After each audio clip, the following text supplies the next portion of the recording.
j'ai compris. Voilà.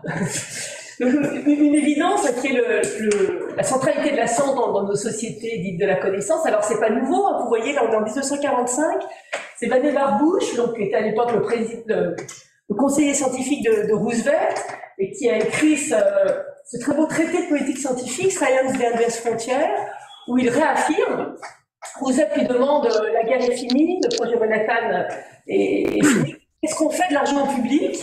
Et donc, dans ce très beau traité de politique scientifique, Vannevar Bush commence par affirmer donc la centralité des sciences dans tout, en gros, à peu près toutes les sphères d'activité. Vous voyez, le progrès scientifique est une clé essentielle de notre sécurité, de l'amélioration de notre santé, l'augmentation du nombre d'emplois, d'un niveau de vie plus élevé, de notre progrès culturel. Donc, une vision très optimiste, hein, en 1945.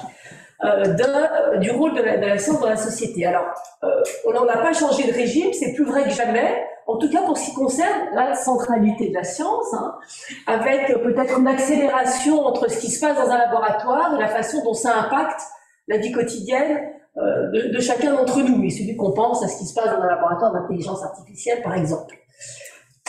On peut ajouter ce qui était moins vrai en 1945, on peut ajouter, et là aussi je vous apprends rien, une mobilisation à un degré sans précédent de l'expertise scientifique dans tout un tas de registres de décisions politiques. Alors, aujourd'hui, on peut dire qu'il y a toujours cette centralité, donc, mais il y a davantage une vision, on va dire, plus ambiguë au regard de ce qu'apporte la science aujourd'hui dans nos sociétés, plus ambivalente, on va dire. Et il revient souvent que la science ne serait pas assez responsable. On va bien sûr parler de quels différents registres de responsabilité cette notion de science responsable renvoie. Alors, je montre toujours le même, ça commence à dater un peu, 2017, je montre toujours le même éditorial de Nature qui souligne d'une façon assez ferme cet écart qu'il y a, et que cet éditorial regrette, cet écart qu'il y a très généralement entre ce que la science produit, à la fois en termes pas seulement d'innovation, mais aussi d'expertise, l'écart entre ce que la science produit et ce dont différentes composantes de la société ont en réalité besoin. Et ce diagnostic de cet écart, dans cet éditorial, est complété par un appel, vous voyez c'est la dernière citation, enfin la deuxième citation, par un appel tout à fait net, à ce que les différents acteurs s'emparent davantage de cette question de l'utilité sociale directe de la science. Alors, ce qui est intéressant aussi, c'est que la science, que ce soit les chercheurs ou les institutions scientifiques, bénéficie encore d'une confiance élevée. Donc on a la chance en France d'avoir depuis les années 1970 environ, pas dans les 1970, des sondages d'opinion à intervalles réguliers sur l'évolution de l'image publique de la science et en particulier par exemple le degré de confiance. Et cette confiance, certes elle s'est légèrement effritée, mais pas tant que ça, et elle est toujours là, à la fois envers les individus, donc nous chercheurs, membres du monde académique, on est encore au-dessus de 80%, vous me direz 83, 84, ça varie un peu, c'est moins de 100, donc ça dépend si on voit le verre à moitié plein ou à moitié vide, mais en tout cas, on est encore très nettement sur la plus haute marge du podium, loin devant d'autres catégories professionnelles, comme les journalistes, sans parler par exemple de ceux qui nous gouvernent. Mais c'est pareil pour les institutions scientifiques. C'est pareil pour les institutions scientifiques, elles sont encore loin devant d'autres institutions comme la justice, les grandes entreprises ou l'Assemblée nationale, par exemple, pour reprendre les catégories habituelles de ce genre de sondage d'opinion. Donc bien sûr, cette confiance, elle nous oblige, on va y revenir, hein, elle nous oblige, et elle rend encore plus intense cette question de l'engagement, parce que en quoi les différentes formes d'engagement qu'on va discuter ensemble, en quoi ces différentes formes d'engagement sont susceptibles de renforcer ou au contraire d'altérer cette confiance, que ce soit encore une fois des individus ou des institutions. Un autre trait intéressant de ces sondages d'opinion, c'est que le soutien à la science est devenu franchement plus conditionnel, plus ambivalent. Et ça, c'est lié, donc si vous voyez bon, je citerai qu'un seul chiffre, 1972, 56% des Français estimaient que la science apporte plus de bien que de mal. En 2020, c'est 2 fois moins. seulement 27% d'entre nous, des Français, estiment que la science apporte plus de bien que de mal. Et en fait, la position dominante aujourd'hui, c'est une position très ambivalente du type « la science apporte autant de bien que de mal ».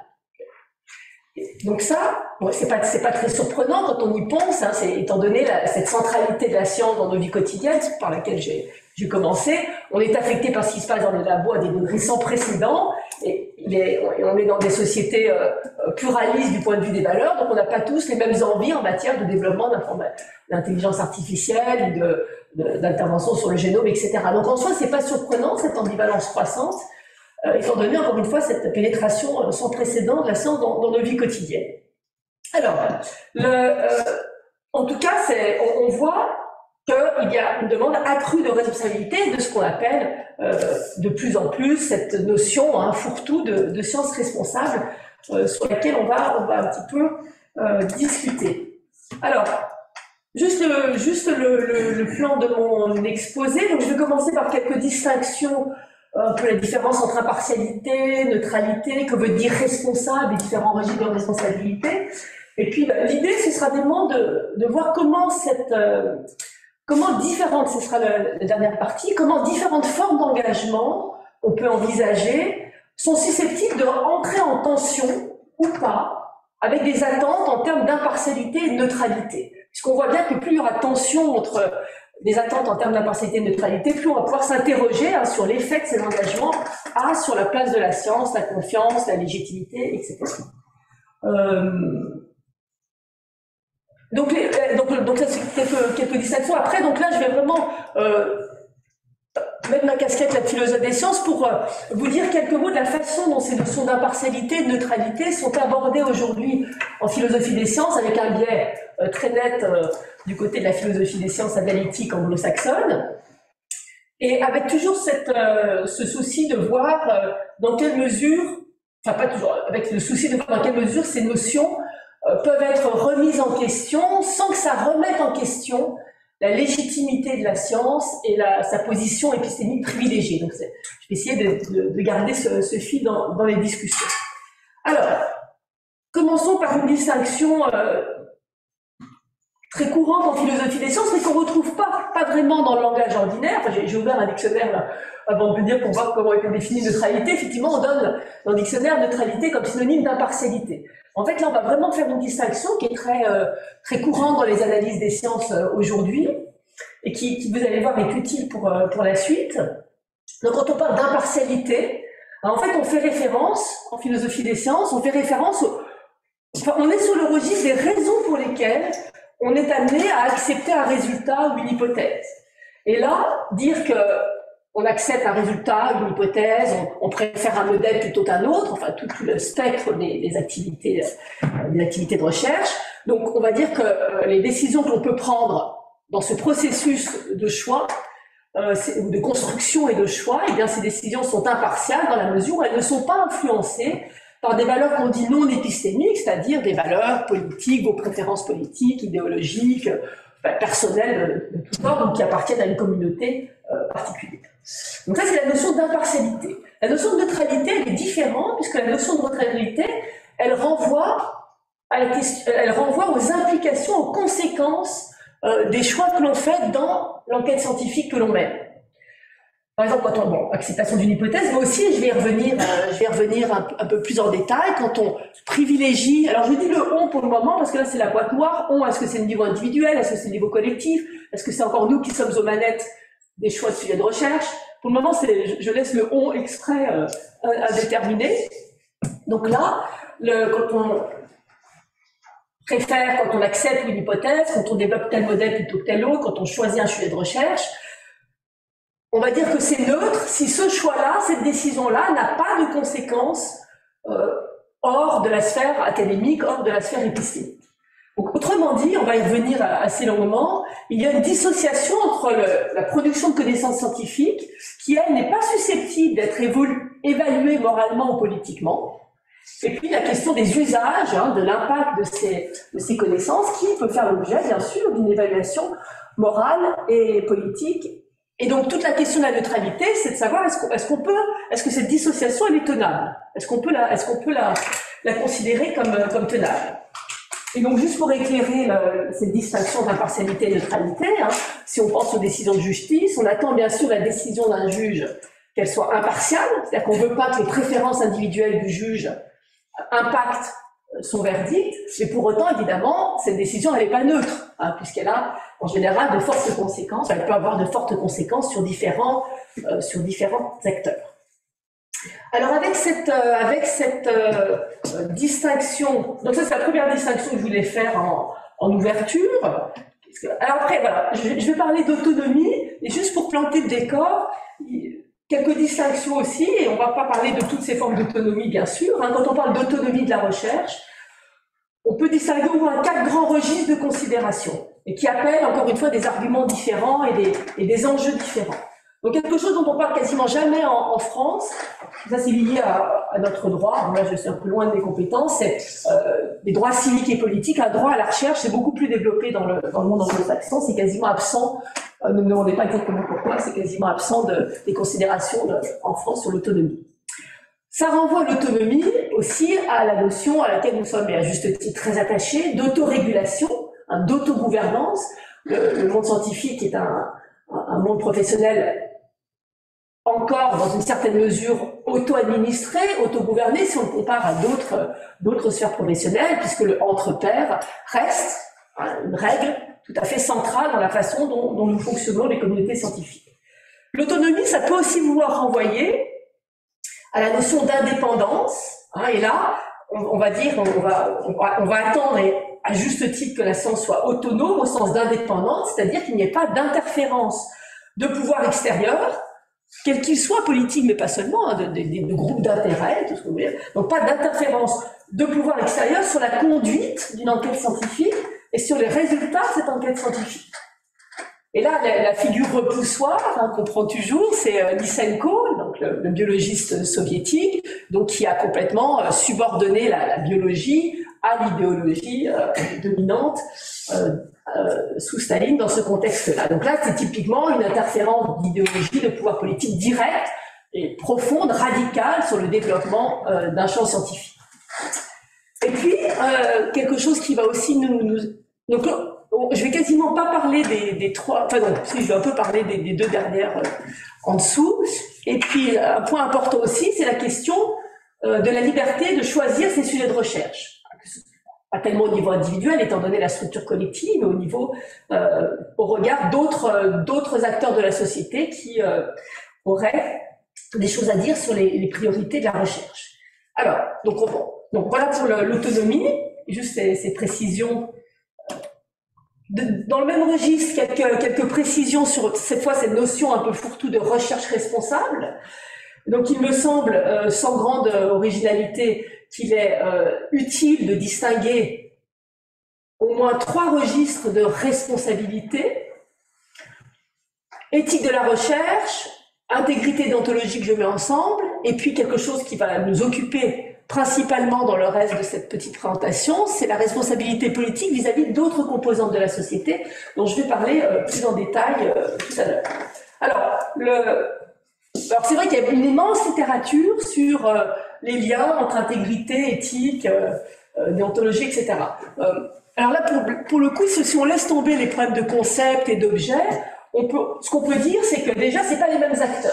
Hein, l'éthique de la recherche, bon, l'éthique de la recherche, il y a 2 volets. Il y a tout ce qui est CER, un comité d'éthique de recherche, qui est là pour dire ce type de méthodologie, c'est OK, je vous mets le tampon, vous pouvez soumettre, publier ou demander de l'argent. Donc ça, les CER, les comités d'éthique de la recherche, sont en France des structures relativement bien stabilisées. Et ça, on voit comment ça fonctionne. Après, il y a la notion d'éthique de la recherche pour envoyer à des questions plus générales de est-ce qu'il est souhaitable, est-ce qu'il est bien ou mal, est-ce qu'il est souhaitable de faire de la recherche sur tel ou tel sujet. Et là, on a des considérations. Est-ce qu'il est souhaitable de faire de la recherche sur le clonage ou le clonage? Oui, c'est parce que j'ai mal au talon. Et donc, est-ce qu'il est souhaitable de faire de la recherche sur le clonage reproductif humain? Donc là, il y a une décision qui est d'ailleurs à la fois éthique et politique. C'est pour ça qu'en fait, ce niveau d'éthique de la recherche, il est lié à la question de la responsabilité politique. Il y a un continuum entre est-ce que c'est une décision éthique ou une décision politique, mais c'est pas notre sujet aujourd'hui. Donc en tout cas, par exemple, il a été au niveau mondial décidé qu'il ne fallait pas faire de recherche sur le clonage reproductif humain. Donc c'est à la fois éthique et politique comme décision. Intégrité scientifique, déontologie, donc ça, c'est le... Alors, pardon, j'ai oublié de dire, donc éthique de la recherche, on sent que ça va pas être seulement nous, les chercheurs, qui vont décider ce qui est bien ou mal. Alors, à la fois dans les méthodes que l'on peut développer pour faire de la recherche, si on regarde par exemple l'histoire de l'expérimentation animale, on voit que ce sont d'autres acteurs de la société, et à juste titre, qui sont intervenus pour fixer les règles de ce qui est souhaitable ou pas en termes de méthodologie avec les animaux. Donc là, dans cette sphère d'éthique de la recherche, on peut considérer qu'on n'est pas seul aux manettes, et à juste titre.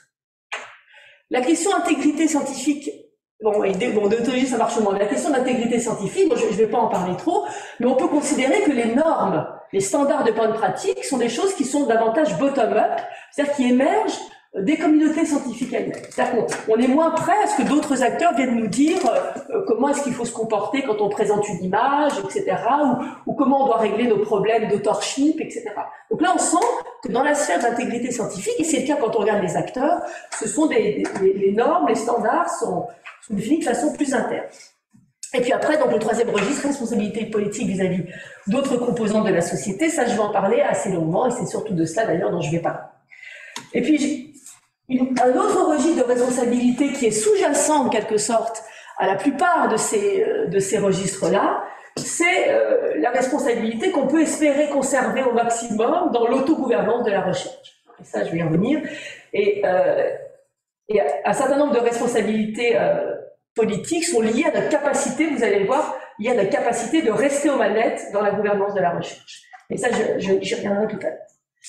Alors, je continue. Qu'est-ce que je vois ?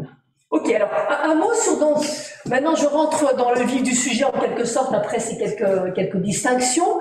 Donc, du point de vue de la philosophie des sciences, qu'est-ce qu'on dit de l'impartialité ? Alors, il y a une immense littérature depuis même quelques dizaines d'années, ça a commencé dans les années 50, une littérature fournie qui interroge ce qui est appelé couramment cet idéal de, je ne sais pas comment dire en français, de value-free science, c'est-à-dire cette idée que dans l'élaboration des hypothèses, des modèles, il n'y a aucune influence de valeur non épistémique.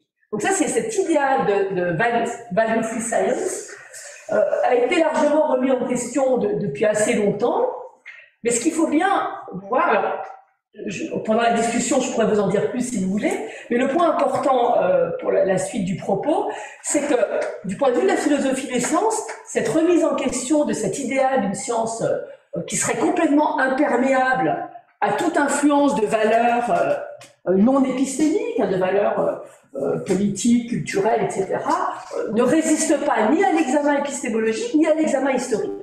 Mais la conclusion, c'est que c'est pas forcément très grave c'est même pas forcément grave pour le privilège épistémique et l'autorité épistémique de la science. C'est-à-dire que là, et de ce point de vue-là, c'est différent de ce que vous pouvez trouver dans peut-être certaines branches de la sociologie des sciences ou des science studies qui ont une attitude très critique et remise en question du privilège épistémique de la science. C'est pas du tout le cas en philosophie des sciences dans cette littérature. Donc là, on est plutôt dans l'idée de mieux analyser ce qui se passe dans le travail scientifique pour avoir en quelque sorte une défense plus réaliste de la raison pour laquelle la science peut prétendre à l'objectivité. Alors certes de façon imparfaite, mais néanmoins davantage que d'autres types de discours sur le monde. Donc là, c'est vraiment une approche comparatiste. On va essayer de montrer tout n'est pas parfait, mais les sciences sont mieux équipées pour produire un certain degré d'objectivité que d'autres discours sur le monde. Et l'objectif de tout ça, c'est aussi en comprenant bien pourquoi la science est perméable à certaines valeurs culturelles, politiques, eh bien, on peut espérer minimiser les cas de biais en sciences. Si on a bien compris pourquoi ces biais en sciences adviennent, on peut espérer les minimiser. Donc, je ne vais pas rentrer du tout dans les propositions, mais vous voyez, ce qui est en jeu, en fait, c'est principalement le type de science biaisée à droite. C'est-à-dire qu'à gauche, on retrouve Lysenko. Donc là, science complètement biaisée, mais c'est transparent. Pourquoi ? Parce que Lysenko abandonne tous les standards minimaux de pratique scientifique. Donc là, c'est pas intéressant le cas de Lysenko, de sciences biaisées, parce qu'on est dès le départ complètement à l'écart de tous les standards de bonne science. Plus intéressant pour qui est intéressant, c'est ce qu'ont très bien documenté les historiens des sciences, c'est qu'il existe, et on comprend bien pourquoi aujourd'hui, il existe dans l'histoire des sciences, et encore aujourd'hui, nous dirons les historiens avec le recul, des cas de sciences biaisés du point de vue que l'on a aujourd'hui, mais qui à l'époque étaient considérés comme de la bonne science, bien établie, etc. Et encore une fois, tout cela s'explique par l'analyse de la perméabilité des sciences à des valeurs non épistémiques. Mais ça, on le sent quand on fait de la recherche. Hein, évidemment, les éléments de preuve, très souvent, ne permettent pas, sans équivoque, de conclure définitivement à la validité d'une hypothèse. On rentre d'autres considérations. Alors, donc ça, c'est pour l'impartialité, donc cet écart à l'impartialité qui est généré de l'intérieur même de l'enquête scientifique. Alors, je voudrais juste dire un mot sur une autre forme d'éloignement de l'impartialité, qui est, peut-être vous avez certainement entendu parler, hein, c'est quelque chose qui, à juste titre, a été très médiatisé, qui est très intéressant. J'ai mon collègue Mathias Girel en France qui l'a traduit, hein, qui a donné beaucoup de visibilité à cette question-là. Et là, le manque d'impartialité, il vient pas de cette perméabilité dans le développement d'un modèle, dans le choix d'une hypothèse, à d'autres considérations, des considérations purement empiriques, mais il vient, donc c'est un phénomène de manque d'impartialité globale, hein, qui résulte d'une stratégie délibérée. Donc en deux mots, donc là c'est par exemple les ouvrages de Naomi Oreskes et Eric Conway qui ont très bien documenté ce qui s'est passé avec l'industrie du tabac.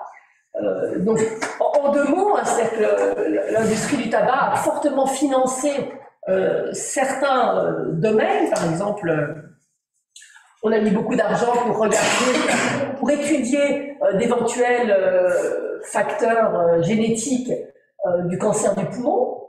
Hein. Et donc, mais si vous mettez beaucoup d'argent pour cet aspect, si vous mettez beaucoup d'argent pour certains sujets de recherche, donc l'idée c'est de mettre un coup de projecteur là pour laisser dans l'ombre d'autres facteurs causaux, et en l'occurrence là c'était le tabac. D'accord, donc en fait, qu'est-ce qui s'est passé globalement? C'est-à-dire que les chercheurs qui étaient engagés dans l'étude de facteurs génétiques du cancer du poumon, leur recherche était parfaitement impartiale. C'est-à-dire, on peut imaginer que leur recherche était, enfin parfaitement, je ne sais pas, mais en tout cas était tout à fait, comment dirais-je, en conformité avec les attentes de bonne science. Néanmoins, le fait qu'il y ait eu des financements massifs sur l'étude de certains types de facteurs causaux et qu'on laissait dans l'ombre l'étude d'autres types de facteurs causaux, a produit un effet, si on regarde l'ensemble des recherches, a produit un effet de manque d'impartialité globale, c'est-à-dire qu'on a, sans que les chercheurs forcément s'en soient rendus compte, je ne sais pas, en tout cas on a laissé dans l'ombre l'étude de certains facteurs causaux et donc retardé, privilégié certaines hypothèses, certains discours causaux plutôt que d'autres. Donc ça c'est quelque chose qui est vraiment intéressant historiquement et évidemment on a envie de se poser la question, est-ce qu'aujourd'hui, étant donné la façon dont les priorités de la recherche sont définies, dans quelle mesure on est aussi involontairement pris dans ce genre de stratégie. Donc ça c'était pour l'impartialité, je suis mieux pour l'impartialité.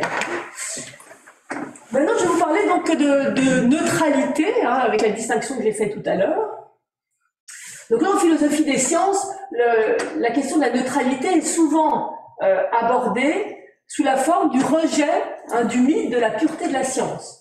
Et là, il y a tout un tas d'entrées possibles, hein, mais Philip Kitcher donc, a écrit un livre qui s'appelle Science, Truth and Democracy, qui a été traduit en français, où il a, par exemple, parmi d'autres, une analyse vraiment accessible et intéressante, historiquement bien informée, donc de ce rejet du mythe de la pureté de la science. Alors, de quoi s'agit-il?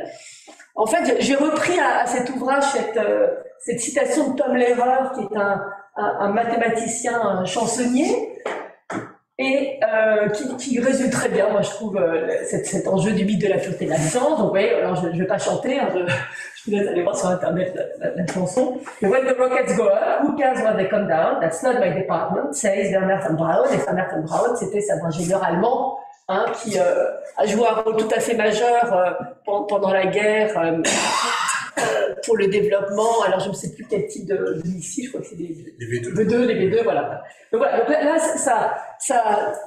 ça concentre vraiment hein, cette idée de neutralité. Okay, et donc la question que se pose, et puis d'ailleurs, donc on le retrouve, hein, c'est pas seulement, c'est quelque chose qui est très présent encore dans l'image publique de la science.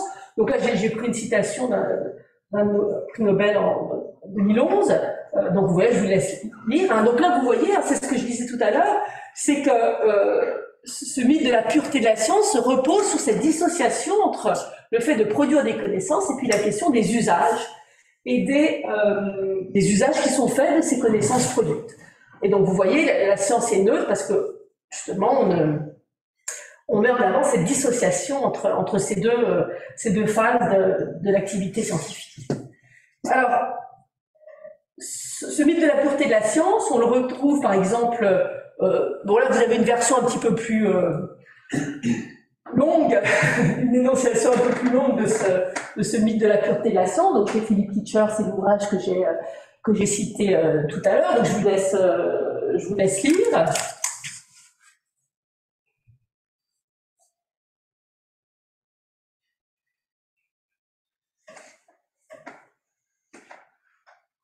Donc voilà, toujours la même idée, hein, je ne reviens pas. Et donc la question c'est dans quelle mesure c'est tenable aujourd'hui de maintenir cette dissociation.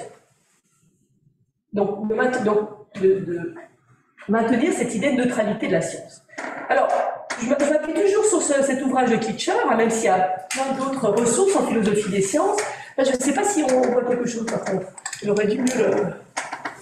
Si, c'est bon? Non, c'est tout petit, bon. Donc voilà, donc en fait, ce que souligne simplement Philippe Teacher, c'est de dire que la plupart des programmes de recherche aujourd'hui, donc là c'est l'exemple de ce qu'il appelle un graphe de signification, c'est-à-dire qu'est-ce qui fait la valeur d'un programme de recherche. Pourquoi on va financer un programme de recherche ou à titre individuel, plus ou moins collectif, décider de s'y engager. Donc là il a pris l'exemple de Dolly, hein, Dolly, peut-être certains d'entre vous se souviennent, hein, c'est la brebis, la première brebis clonée, qui a fait la une des journaux, hein, c'est pas souvent qu'une brebis fait la une des journaux. Enfin, la première brebis clonée, je sais pas, mais la première qu'on pouvait montrer dans les journaux. Et donc simplement, Philippe Teacher attire notre attention sur le fait que si vous posez la question, mais pourquoi est-ce qu'on fait de la recherche sur le clonage humain? Sur le clonage, pardon, excusez-moi. Pourquoi est-ce qu'on fait de la recherche sur le clonage des mammifères, un type de lit? Eh bien, la plupart des programmes de recherche aujourd'hui, alors peut-être quelques exceptions dans certaines branches, là, en cosmologie ou je ne sais quoi, mais la plupart des programmes de recherche aujourd'hui, on le sait quand on demande des financements, et même en philosophie aujourd'hui, en fait, on va mélanger pour justifier l'intérêt d'un programme de recherche. On va mélanger des questions, pas pointeur, mais des questions donc à gauche en haut, des questions fondamentales. Donc là, c'est pourquoi est-ce qu'on s'intéresse au clonage des mammifères? Eh bien, c'est pour mieux comprendre comment les cellules se différencient, etc. Pour tout un tas de questions qui relèvent de ce qu'on pourrait appeler la biologie fondamentale. Mais en même temps, il y a toujours un horizon, hein, il y a toujours un horizon d'utilité dans un autre registre qu'une utilité purement épistémique. Et donc là, typiquement, pour le clonage des mammifères, on va retrouver des considérations d'amélioration de Cheptel, des considérations d'amélioration des animaux quand ils sont utilisés pour produire des hormones, des médicaments, etc. Puis on trouve aussi pour améliorer les animaux dans une perspective de modèle de maladie, etc. Donc là, les graphes de signification, simplement, ils rendent tangible en quelque sorte cette imbrication dans la plupart des programmes de recherche aujourd'hui entre des considérations d'avancée des connaissances et des considérations d'impact sur la société. Et à partir du moment où vous prenez acte de cette imbrication de ces différents registres de considération, il devient bien plus difficile d'adhérer à ce mythe de la pureté de la science, parce que ce soit quand on finance ou quand on s'engage dans ce genre de programme de recherche, il est difficile de dire ben moi je suis seulement là-haut à gauche, et puis je ne m'occupe pas du tout, je ne suis pas au courant, et je ne m'occupe pas du tout de tout le reste. En fait, la plupart des programmes de recherche, on a cet horizon-là, donc ce mélange d'attentes épistémiques et puis d'attentes d'utilité sociale qui peuvent évidemment, elles, être sujettes à discussion, enfin qui ne sont pas forcément consensuelles du tout. Hein. Donc là, même là, dans ce cas-là, il n'y a pas de consensus selon les acteurs, selon différents acteurs de la société, vous n'allez pas avoir la même évaluation politique et morale du caractère désirable ou pas d'avoir de meilleurs animaux pour produire des hormones, etc. Donc là, on sent qu'évidemment, on va être effectivement l'objet d'une évaluation morale et politique. Et donc, s'il y a une évaluation morale et politique sur ces autres composantes du programme de recherche, eh bien, c'est tout le programme de recherche qui est l'objet d'une évaluation morale et politique. Okay, d'où ce rejet du mythe de la pureté de la science en 2 temps, etc. Donc, c'est le type d'argument qui est avancé en philosophie des sciences aujourd'hui pour remettre en question cet idéal de neutralité de la science. Mais encore une fois, j'insiste, hein, sans qu'il n'y ait de remise en question, encore une fois, de la position privilégiée de la science, de l'utilité de la science, etc. Donc, on n'est pas du tout dans le registre d'une critique de la science ici. Alors, donc, si on prend acte, mais on pourra en discuter évidemment, c'est une proposition de la philosophie des sciences aujourd'hui, si on prend acte de ce caractère mixte des objectifs de la science aujourd'hui, eh bien, se pose évidemment, ça ouvre la question de la responsabilité, parce que si vous restez dans le schéma du mythe de la pureté de la science, c'est terminé. Alors, la responsabilité s'arrête, on n'a pas à se poser toutes ces questions. Mais si on prend acte de ce caractère mixte des objectifs de la science, ça ouvre la question de la responsabilité et à laquelle ça ouvre la question de la responsabilité. Alors, il y a toujours cette question individuelle, collective, etc. On y reviendra sans doute dans la discussion, mais c'est pas tellement ce sur quoi je voudrais insister là. La question qui se pose, c'est dans quelle mesure cette affaire-là, ça reste de notre ressort. Parce que est-ce qu'il faut aller vers une externalisation de l'évaluation éthique et morale des conséquences envisageables d'un programme de recherche, puisqu'après tout, ces conséquences, elles impactent d'autres acteurs que nous, le monde académique. Et donc là, vous voyez que si vous considérez que c'est pas entièrement aux acteurs de la production des connaissances de se prononcer sur le caractère désirable ou non du programme de recherche en question, eh bien, vous voyez que c'est une forme de perte d'autonomie. C'est-à-dire que, et l'avantage ou l'inconvénient, je ne sais pas, on verra, c'est que moins vous avez d'autonomie sur ces questions-là, puisque vous considérez que le caractère désirable ou pas d'un programme de recherche, il y a d'autres acteurs de la société pour leur mot à dire, et bien à ce moment-là, moins d'autonomie veut dire aussi moins de responsabilité. Donc là, il y a une sorte de trade-off entre la volonté de rester autonome et puis les questions de responsabilité. Alors, qu'est-ce que j'ai... Voilà. Alors, aussi, une petite digression rapide. Vous allez me dire, il y a quand même une tension entre cet appel à plus de responsabilité et puis, n'oublions pas quand même que la recherche est de la recherche et donc caractère imprévisible. Et puis, donc, vous avez effectivement une tension qui est intéressante à explorer. Donc, comment attendre de la science qu'elle soit davantage responsable, c'est-à-dire mieux répondre aux attentes de la société, c'était l'éditorial de Nature, et puis là, dans les dernières considérations, prise en compte de ces impacts, si on ne peut pas prévoir ces développements. Et là, donc là, il n'est pas inutile là, de distinguer 2 types d'imprévisibilité en science, et je ne parlerai que de la première. Le premier type d'imprévisibilité, ça renvoie aux applications pratiques au sens large, hein, pas seulement technologiques, ça renvoie aux applications pratiques imprévisibles. Et donc là, le modèle qu'il y a derrière, c'est donc un modèle, je regarde ce que j'ai prévu, non. Ok. Donc le modèle qu'il y a derrière cette première forme d'imprévisibilité, c'est typiquement le modèle linéaire, c'est-à-dire qu'on produit des connaissances, on remplit un réservoir de connaissances, et puis après, on ne sait pas la façon dont on va dire piocher dans ce réservoir de connaissances pour produire des innovations ou des développements technologiques. Et l'exemple qu'on retrouve dans la plupart des tribunes qui se prononcent sur la question de l'orientation de la recherche, par exemple, c'est l'incontournable cas du laser. Hein, donc, c'est très présent dans le débat public, c'est à dire, oui, mais qui aurait pu dire au début du XXe siècle, quand on travaillait sur le développement de la mécanique quantique, que 50 ou 60 ans après, on aurait un laser. Ce qui est vrai, historiquement. C'est tout à fait vrai. Donc là, c'est de cela dont je vais parler très brièvement, et je ne parlerai pas du deuxième type d'imprévisibilité, qui est, vous êtes en train de conduire une enquête, et puis il se passe quelque chose qui n'était pas du tout, auquel vous attendiez pas du tout. Donc il y a tout un tas d'exemples, hein, vous reconnaissez Fleming, vous reconnaissez peut-être, je ne sais pas, là, ils sont tout petits, Penzias et Wilson, c'est la découverte du fond cosmologique à 3 Kelvin alors que Penzas et Wilson étaient en train de chercher complètement autre chose. Ils essayaient pour le coup d'améliorer la qualité des liaisons radio transatlantiques et donc pour le coup un programme de recherche très appliqué et l'histoire un peu plus compliquée, mais enfin bon, découverte du fond cosmologique à 3 Kelvin en cosmologie. Et puis là c'est les pétunias, hein, en essayant d'améliorer la couleur des pétunias. Alors aussi je simplifie outrageusement, hein, excusez-moi. En essayant d'améliorer la couleur des pétunias, on s'aperçoit, alors en supprimant, je ne me souviens plus d'histoire en biologie, en supprimant un gène, enfin bref, c'est lié aux ARN, l'interférence ARN, des choses comme ça. Je ne connais pas grand-chose, mais en tout cas, c'est un cas d'école aussi. Excusez-moi, j'aurais dû me préparer. C'est un cas d'école aussi. C'est mon doctorant qui a un cas C'est un cas d'école aussi d'une découverte inattendue lors d'une enquête scientifique.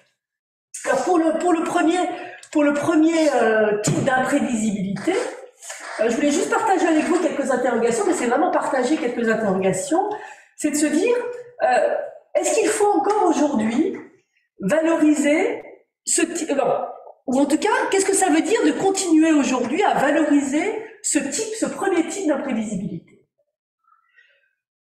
C'est-à-dire, on remplit un réservoir de connaissances et puis peut-être que alors on n'espère pas attendre 40 ans, hein, peut-être que on aura une innovation de rupture, hein, pour reprendre le vocabulaire courant, qui est censé ouvrir de nouveaux marchés, etc. Donc là, vous voyez que cette valorisation de l'imprévisibilité, paradoxalement, qui est associée en fait souvent à une défense de la recherche fondamentale, on peut penser que paradoxalement, elle renforce des attentes centrales à l'égard de la science en matière de compétitivité économique. Puisque on attend ce genre d'innovation de rupture, et on dit on ne peut pas savoir ce qui va sortir du réservoir de connaissances, donc continuons à faire de la recherche fondamentale, et puis on peut espérer avoir le prochain laser. Alors, mais là c'est vraiment pour partager des interrogations avec vous. Hein. Je fais un séminaire en ce moment avec mes doctorants et mes postdoctorants sur la question de l'engagement. Et certains doctorants et postdoctorants sont très intéressés par de revenir dans l'histoire récente sur de différents mouvements d'engagement des scientifiques très marqués politiquement. Par exemple, j'ai découvert ils m'ont fait découvrir, hein, c'est bien, je sais plus j'ai mis la chose. Un mouvement qui était, je ne sais pas si vous en avez déjà croisé ou quelqu'un vous en a parlé, qui s'appelait Science for the People dans les années 60 ou 70, où là vous aviez vraiment une affirmation extrêmement nette, alors dans une tradition marxiste extrêmement nette, une revendication extrêmement nette d'une utilité sociétale directe, on ne parlait pas dans ces termes, qui se traduisait par une orientation très forte de la recherche envers certains problèmes pratiques directement utiles à la société. Donc là, on était très loin du modèle de on remplit un réservoir de connaissances et on attend de voir. Et dans ce type je pourrais vous donner les références, ça c'est vraiment intéressant. Moi, je ne connaissais pas du tout cet engagement dans les années 60 et 70, avec un contexte politique très, très particulier de la guerre froide notamment. Et donc, une interrogation qui surgit et à laquelle je n'avais jamais pensé, c'est, mais en fait, à qui profite la recherche fondamentale in fine, en fait est-ce que, et là c'est vraiment une question, et ça faudrait davantage regarder du côté de l'histoire des sciences, est-ce que remplir ce réservoir de connaissances, in fine, c'est la meilleure façon de répondre aux besoins, aux attentes de l'ensemble, de différents acteurs de la société, pas toujours d'acteurs économiques dominants, si je simplifie un petit peu. Donc là, c'est une question qui me semble à creuser. Et en tout cas, on voit pas très bien comment cette valorisation de l'imprévisibilité de type laser permettra de réduire cet écart, hein, qui était mis en avant par l'éditorial de Nature tout à l'heure, cet écart entre ce qui est produit par la science et puis les besoins de la société. Et après, j'en discuterai plus tard, mais on pourra dire, et ces mouvements dans les années 60-70 invitaient très fortement à s'engager dans ce qu'on appellerait aujourd'hui les programmes de recherche de type community-based research. C'est-à-dire que vous avez des groupes de citoyens là, qui ont des besoins épistémiques, et donc, en tant que chercheur, vous allez y répondre vous allez y répondre directement. Donc on est très loin du modèle de je remplis un réservoir de connaissances et on verra ce qu'il en advient en termes d'utilité pratique. Je ne sais pas pourquoi j'ai remis ça. Non, alors, oui, donc c'est juste pour dire que maintenant je vais embrayer pour responsabilité politique vis-à-vis d'autres composants de la société. Donc qu'est-ce que ça veut dire cette responsabilité politique? Maintenant que j'ai parlé d'impartialité, de neutralité, donc je rentre dans la dernière partie de l'exposé. Donc ce que je vous propose, je crois qu'on peut enlever le truc là-haut. Bon, enfin bon, dans mes cordes. Basket, comment ça va? Voilà. Donc, responsabilité politique. Donc là, ce que je vous propose pour la fin de la discussion, c'est de distinguer trois registres de responsabilité politique qu'on peut avoir vis-à-vis d'autres composantes de la société. Donc, premier registre, je vais commencer par ça. Les choix en matière d'orientation de recherche et les choix en matière de sujet de recherche. Deuxième responsabilité, et je vais expliquer pourquoi c'est une responsabilité politique qui est peut-être moins sur le radar, mais qui me paraît tout à fait essentielle aujourd'hui. Deuxième registre de responsabilité politique, vous l'avez évoqué en introduction, intervention dans la vie publique politique, et là on va parler des différentes figures de l'expert, prise de parole dans les débats publics, et puis intervention en tant qu'expert auprès des décideurs. Et puis troisième registre, vous l'avez aussi évoqué en ouverture, troisième registre, c'est les actions politiques de type militantiste. Là, donc on va dans la rue avec une banderole, on fait tout un tas d'actes qui relèvent du militantisme. Et je conclurai avec ça. Et donc pour chacun de ces registres de responsabilité politique, donc l'idée c'est de s'interroger dans quelle mesure ça rentre en tension avec des attentes d'impartialité et de neutralité. Et quelles conséquences, mais là j'ai pas la réponse évidemment, c'est susceptible d'avoir sur cette confiance qui est encore accordée à la science avec laquelle j'ai démarré mon propos. Donc je vous propose d'abord de parler du premier registre de responsabilité politique. Je regarde où j'en suis, c'est bon, ok. Il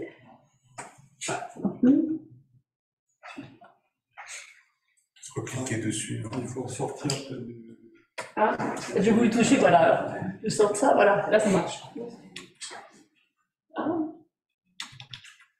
Il faut cliquer sur le... Voilà, c'est bon. Ça, je peux enlever, ça n'a rien à voir. Ok. Il faudra recliquer sur le... Ah bon, alors j'arrêterai de l'enlever, d'accord. J'arrive à la fin de mon saison, je comprends. Ok, alors, donc le premier, donc orientation de la recherche sur des sujets de recherche. Donc là, un premier point que je voudrais souligner, c'est que ça, c'est une forme d'engagement vraiment en tant que scientifique. Ce ne sera pas le cas, en tout cas, c'est ce que je vous proposerai de discuter pour d'autres formes d'engagement. Donc là, c'est un engagement en tant que scientifique, d'abord parce que dans la mesure où on choisit, enfin, la question est-ce qu'on va en discuter, mais dans quelle mesure on a encore le choix des sujets de recherche. Mais en tout cas, cette forme de responsabilité, on l'exerce en tant que chercheur, et pas en tant que citoyen, en tant que chercheur, en tant que scientifique, puisque c'est notre activité professionnelle. Donc, beaucoup de choses à dire. Alors, pourquoi, par exemple, il s'agit bien d'un engagement, par exemple, le fait de s'engager de façon privilégiée, encore une fois, je garde le on, hein, on discutera, de s'engager de façon privilégiée, par exemple, dans l'étude si on prend les enjeux de captage de CO2, donc, j'ai entendu un exposé il n'y a pas longtemps d'un chercheur qui travaillait là-dessus. Donc, est-ce qu'on privilégie de s'engager, par exemple, dans l'étude des phénomènes de capture et storage, CCS, c'est ça? Vous connaissez mieux que moi, je vais prendre un exemple. Ou dans l'étude de CCU, hein, avec de la réutilisation, voilà. Donc là, on fait, vous faites un choix, que ce soit en tant qu'individu ou en tant qu'acteur de financement de la recherche, si vous êtes acteur de certaines commissions, de certains financements de la recherche, en tant qu'évaluateur, etc. Donc, toutes les fois, on met une casquette évaluateur, ça dépend aussi des positions que vous occupez ou des responsabilités que vous avez dans l'autogouvernance de la recherche. On a une action en faveur plutôt d'un type de recherche plutôt que d'un autre. Alors, pourquoi c'est vraiment un engagement? Parce qu'évidemment, hein, ça impacte fortement. Hein, de mettre le paquet sur le CCS plutôt que CCU ou l'inverse, ça a des conséquences sur d'autres composantes de la société. Ça, vous le savez beaucoup mieux que moi. Le risque d'un d'impartialité là est relative et faible. En tout cas, et à juste titre, c'est pas le fait qu'on privilégie des recherches sur le CCF, je sais pas si plutôt que des recherches CCU. On sent que c'est pas en tension avec la question d'impartialité. Une fois que vous êtes engagé dans cette recherche, vous faites bien votre travail, vous vous laissez pas influencer pour produire les résultats, etc. Donc là, ce type d'engagement-là, le risque de partialité est faible. Non, risque d'impartialité, pardon. Le risque de partialité, vous voyez ce que j'ai dit? Oui, c'est le risque de partialité qui est faible. Le risque de partialité, excusez-moi, absolument. Je redis la même erreur. Donc c'est le risque de partialité qui est faible, absolument. Et donc ça c'est important, c'est-à-dire que ça ne génère pas de tension particulière avec cette image de la science comme étant impartiale. La non-neutralité est forte, puisqu'encore une fois, je n'ai pas besoin de vous l'expliquer, hein, ça ne va pas donner les mêmes types d'actions, de dispositifs, etc. etc. D'accord? Et alors, là aussi, la question, vous allez me dire, oui, mais dans quelle mesure on est encore aux manettes de ces grandes orientations? Là, c'est toujours pareil. Moins on a d'autonomie et moins on a de responsabilité. Et plus on considère que c'est important de rester aux manettes des grandes orientations de la recherche, plus on a de responsabilité et se pose la question de savoir est-ce que c'est vraiment à nous de décider de ces grandes orientations. Donc ça, c'est pour le premier type d'orientation, pour le premier type de responsabilité politique. On pourra y revenir dans la discussion.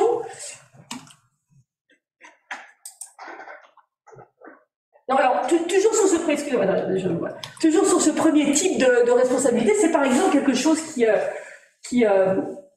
mis en avant, a été mis en avant récemment par un collectif qui s'est créé des élèves et étudiants des écoles normales supérieures en France. Donc ça a eu un petit peu d'écho médiatique. Ils ont fait une tribune, c'est le collectif Efficient, je ne sais pas si vous en avez entendu parler. Ils ont fait une tribune dans Le Monde, dont vous voyez le titre est tout à fait dans ce registre. Alignons notre pratique scientifique sur les enjeux à période de ce siècle. Et c'est vraiment un appel à prendre ses responsabilités quand on choisit un sujet de recherche. Notamment, pour ce collectif, quand on choisit un sujet de thèse. Qu'est-ce qui fait qu'on va choisir un sujet de thèse dans ce domaine plutôt qu'un autre?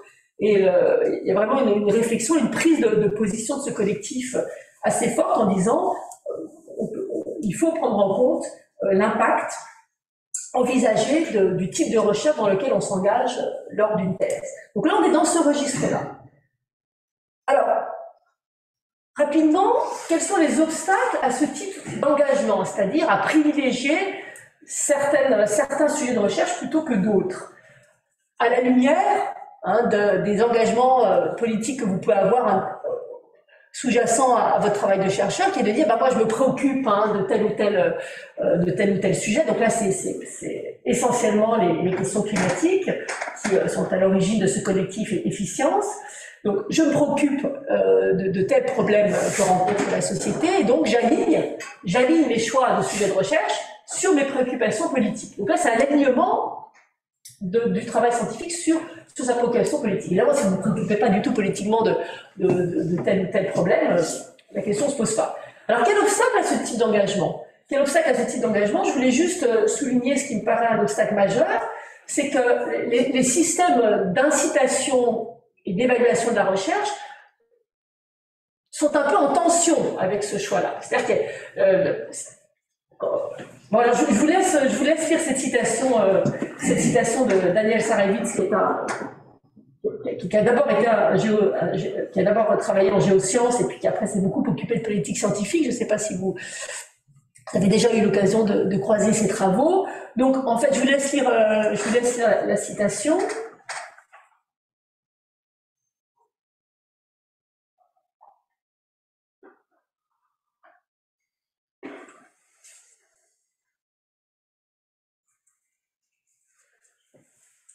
Et donc là, vous voyez, en fait, et on pourra en discuter, c'est que il y a une tension entre les incentive systems de la science, qu'est-ce qui fait qu'on va avoir un article dans Nature, donc le côté critère interne de ce qu'on valorise en science, et qui est décalé par rapport à la question de l'utilité sociétale.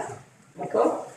Et donc là, sous-jacent, c'est ce que j'avais dit tout à l'heure, sous-jacent, il y a cette idée de prise de responsabilité, et c'est aussi un registre d'engagement sous-jacent, c'est ce que j'avais dit tout à l'heure, un registre de responsabilité sous-jacent, c'est une prise de responsabilité des chercheurs dans l'autogouvernance de la recherche en ce qui concerne le système d'incitation et le système d'évaluation. Donc ça, on pourra en reparler. Pour terminer, je viens au deuxième. Oui, je suis un peu longue là, non, je suis nulle là. Je vends plus que 3. D'accord. Donc l'autre registre qui est bien identifié, je crois, hein, qui est aussi un engagement en tant que chercheur, parce que c'est bien en tant que chercheur que je suis invitée sur un plateau télé ou que je suis sollicitée par tel ou tel décideur politique, c'est en tant que chercheur, c'est pas en tant que citoyen. Donc là, c'est un engagement quasi-scientifique. Et là, on retombe sur la question des différentes figures de l'expert. Okay, donc là, je ne sais pas, peut-être, je ne détaille pas, parce que je l'avais présenté, je crois, pas dans le même contexte. Donc là, on retrouve mais peut-être je reviendrai à la discussion de ces, parce que je crois que vous avez déjà parlé de ces différentes figures de l'expert dans votre groupe, donc je ne vais peut-être pas représenter tout ça, je ne sais pas. Je pense que c'est utile. Bon, ok, alors rapidement, donc, parce qu'il y a plusieurs façons de distinguer différentes figures de l'expert aujourd'hui, c'en est une parmi d'autres, mais elle se recoupe très largement, et donc j'aime bien celle-là, pourquoi? Parce cette distinction de quatre figures idéalisées, évidemment, un cas de figure idéalisé de l'expert, sont distingués sur différentes conceptions qu'on a de la science en société et de la démocratie. C'est pour ça que ça me paraît une typologie particulièrement intéressante. Donc en deux mots quand même, donc vous voyez ça c'est l'axe View of Science and Society. Donc le modèle linéaire c'est ce dont j'ai parlé, c'est-à-dire que vous considérez que le rôle de la science c'est de remplir un réservoir de connaissances et de là on en tire des innovations, des expertises, etc. D'accord ? Et là, donc, le politique, il vient piocher dans un réservoir de connaissances pour prendre sa décision politique. Stakeholder model, c'est différent, c'est ce qui vient en premier, hein, c'est pas remplir un réservoir de connaissances, mais ce qui vient en premier, c'est les intérêts, les besoins, les préférences d'un certain nombre de composantes de la société, et puis ensuite, vous générez des savoirs fondamentaux susceptibles de répondre à ces besoins. D'accord ? Les savoirs fondamentaux ou appliqués, c'est pas la question. Donc ça, c'est pour l'axe View of Science and Society. Et un autre axe important quand vous vous interrogez sur le rôle de l'expert dans une société, c'est quelle conception vous avez de la démocratie. Et là, ils sont distingués deux grandes conceptions de la démocratie, ce qu'on appelle donc une conception intellectual pluralism. Ça veut dire quoi? C'est que vous concevez la démocratie comme une juxtaposition, alors plus ou moins paisible, plus ou moins tendue, de groupes, de segments de la société qui ont des intérêts et des préférences différentes. Et vous essayez de trouver des compromis, que ce soit par la majorité ou par la délibération, etc. Dans la deuxième vue de la démocratie, en fait, vous considérez que le public en démocratie doit trancher entre des options qui lui sont proposées par les experts. Et on prend toujours l'exemple, quand vous allez voir votre garagiste, c'est votre garagiste qui va vous dire, voilà, vous avez le choix entre changer telle pièce, changer telle autre pièce ou mettre la voiture à la casse. Donc c'est lui l'expert. Et la décision démocratique, on est en sa démocratie, c'est de choisir entre des options qui sont déjà préconfigurées par l'expert. Donc c'est ce qu'on appelle élite et les conflits. Et donc si vous êtes sur cet arrière-fond de différentes conceptions, à ce moment-là, vous pouvez distinguer quatre figures de l'expert. Donc très rapidement, le pure scientist, et bien là, vous produisez des connaissances et vous ne vous préoccupez pas de l'usage que ces connaissances pourront avoir dans une décision politique. Et l'expert ne recommande rien et les différents groupes d'intérêt vont aller piocher dans ce réservoir d'expertise. Deuxième figure, donc on descend la première colonne, c'est le science arbiter. Donc là, vous êtes toujours dans le modèle linéaire que j'ai évoqué.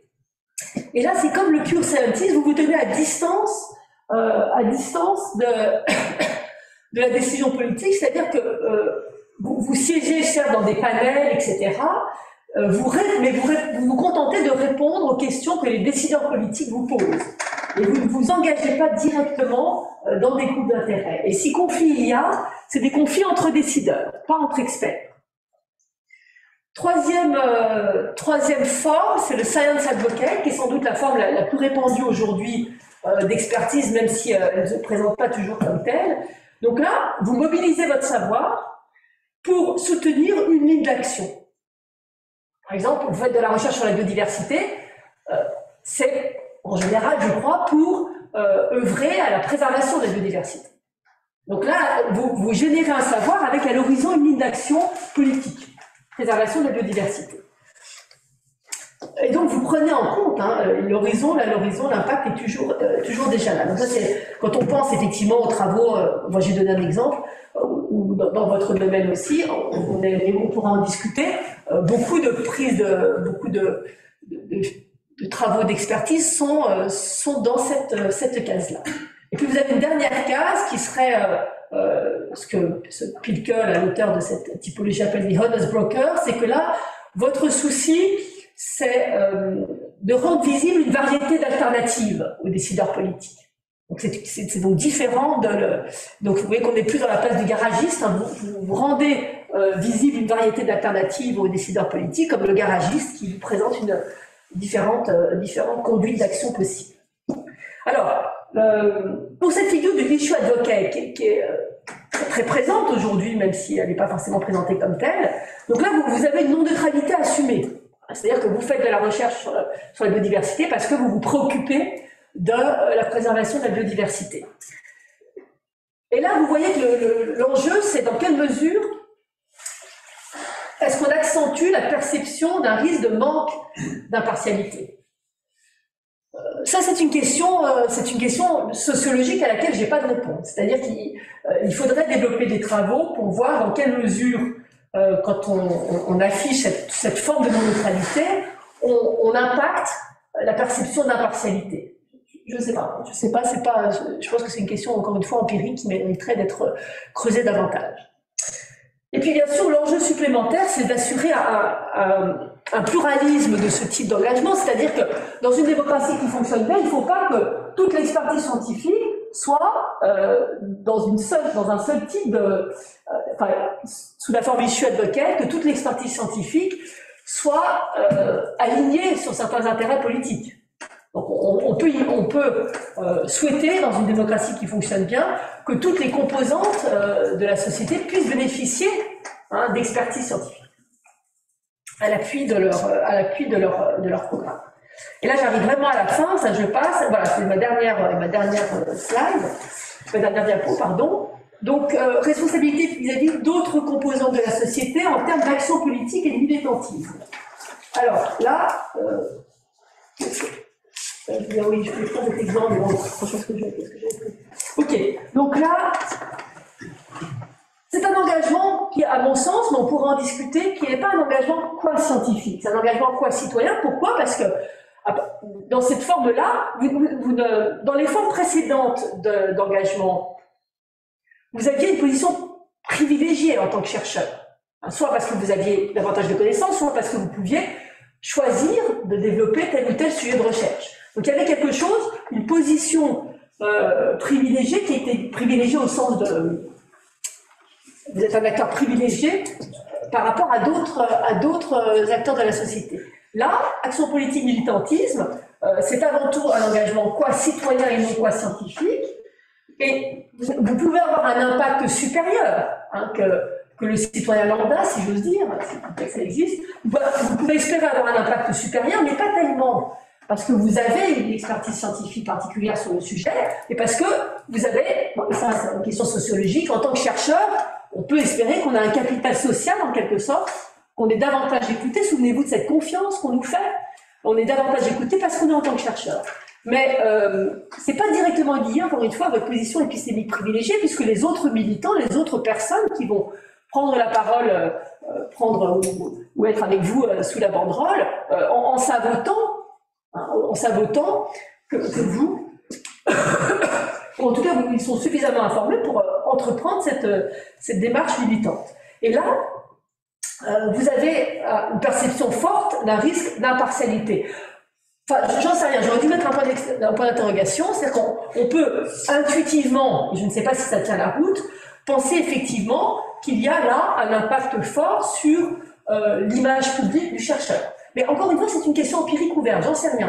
Parce que d'ailleurs, beaucoup de... si vous le disiez, Scientific Rebellion, peut-être certains d'entre vous sont dans ce mouvement, il est au contraire affiché d'emblée que c'est une façon de s'engager sous cette forme-là de militantisme, d'accroître la confiance que la société a envers les chercheurs. Donc ça, c'est des questions, moi, j'ai pas d'éléments de réponse. Hein, je ne sais pas comment, enfin, je ne sais pas comment y répondre, mais c'est certainement des études empiriques à faire sur l'impact que ça a sur l'image publique du chercheur et sur la question de la confiance. Donc j'aurais vraiment dû mettre un point de... Ah non, mais je l'ai mis, mon point d'interrogation, excusez-moi. Je l'ai mis, mon point d'interrogation. Donc là, la perception forte des impartialités, non-neutralité assumée, bien évidemment, et impact sur la crédibilité et la confiance, c'est une question ouverte, sur laquelle je terminerai. Merci. Merci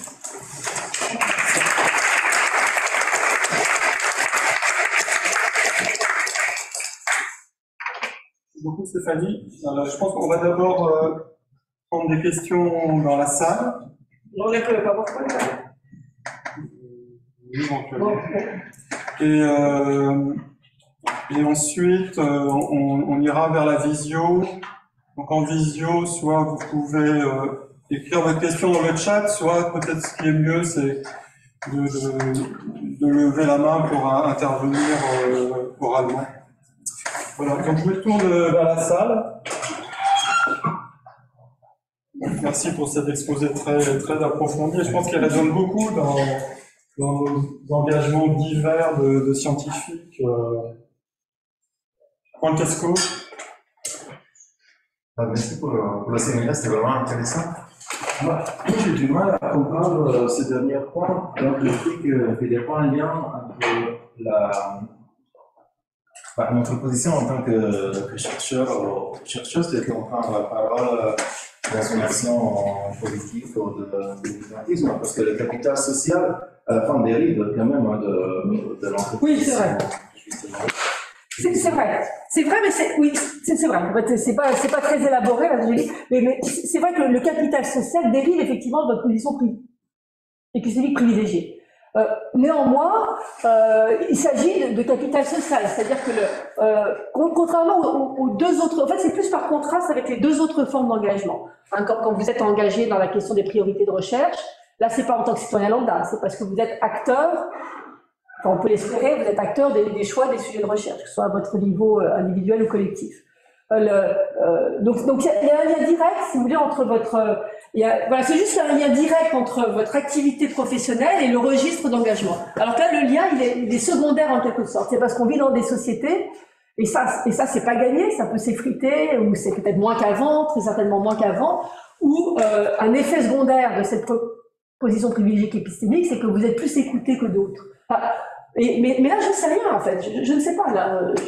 Mais en tout cas, c'est secondaire par rapport aux autres formes d'engagement.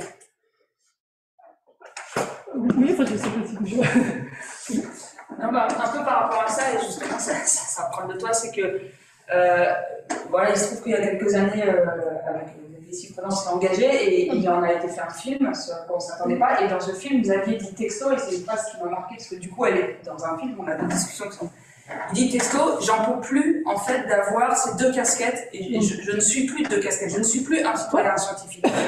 Donc j'ai du mal moi à comprendre l'engagement citoyen et non scientifique parce que et ça résonne en fait ce qu'il disait de dire parfois nous on est pris à partie, on n'est plus scientifique et citoyen en fait, on est une personne qui évoluons. Le matin je pars de chez moi et puis j'arrive ici et puis après je rentre chez moi et entre temps j'ai peut-être été acheter à déjeuner mais je suis la même personne. Et donc, c'est pas facile en fait. Alors, c'est plus une remarque, une question, mais ça reste vraiment par rapport à cette phrase. J'entends tout à fait. En fait, et en plus, du coup, je m'aperçois que je me suis mal exprimée sur les questions. Je ne vais pas assez élaborer parce que je ne vais pas assez élaborer dans ma tête. Parce que moi aussi, je comprends pas cette idée. Là, on est citoyen, là, on est scientifique. Je la comprends pas. Je suis complètement d'accord avec vous là-dessus. Donc, ce que je voulais exprimer en fait, c'est qu'est-ce que là je peux faire que ne peut pas faire un citoyen. Dans les autres formes d'engagement, je peux faire quelque chose que ne peut pas faire un citoyen. Là, je suis d'accord, il n'y a pas de séparation entre citoyens, mais là, il est moins clair pour moi, mais on peut en discuter, que je peux faire quelque chose que ne peut pas faire un autre citoyen. Alors, dans les deux formes, il me semble, mais encore une fois, tout ça est très frais, hein, j'ai fait ça pour venir ici. Mais dans les autres formes, je peux faire quelque chose, je veux dire que j'ai une responsabilité, je peux impacter, alors que le citoyen lambda, il ne peut pas le faire. Et elle est peut-être là la différence. Et pas, je suis complètement d'accord avec vous. Je suis le matin citoyen et l'après-midi quand je rentre dans mon labo. Je suis complètement d'accord. J'aurais plutôt dû l'exprimer comme ça. C'est-à-dire que, par contraste avec les deux autres formes d'engagement, où là, j'ai une responsabilité que je ne peux pas déléguer à une autre catégorie professionnelle. Alors que là, quelque part, je ne sais pas que je suis délégué, il y a d'autres acteurs qui font. Voilà, donc j'ai pas ok. Peut-être rapidement sur. Il me semble que. Et merci beaucoup pour cette espèce de, je sais pas, de cartographie un peu, ou de tentative de nous orienter dans ce paysage très compliqué et mouvant. Il me semble peut-être la partie la moins aboutie, c'est effectivement celle-là, notamment parce que, contrairement à ce que vous avez fait sur le reste, le mot militantisme n'est pas défini.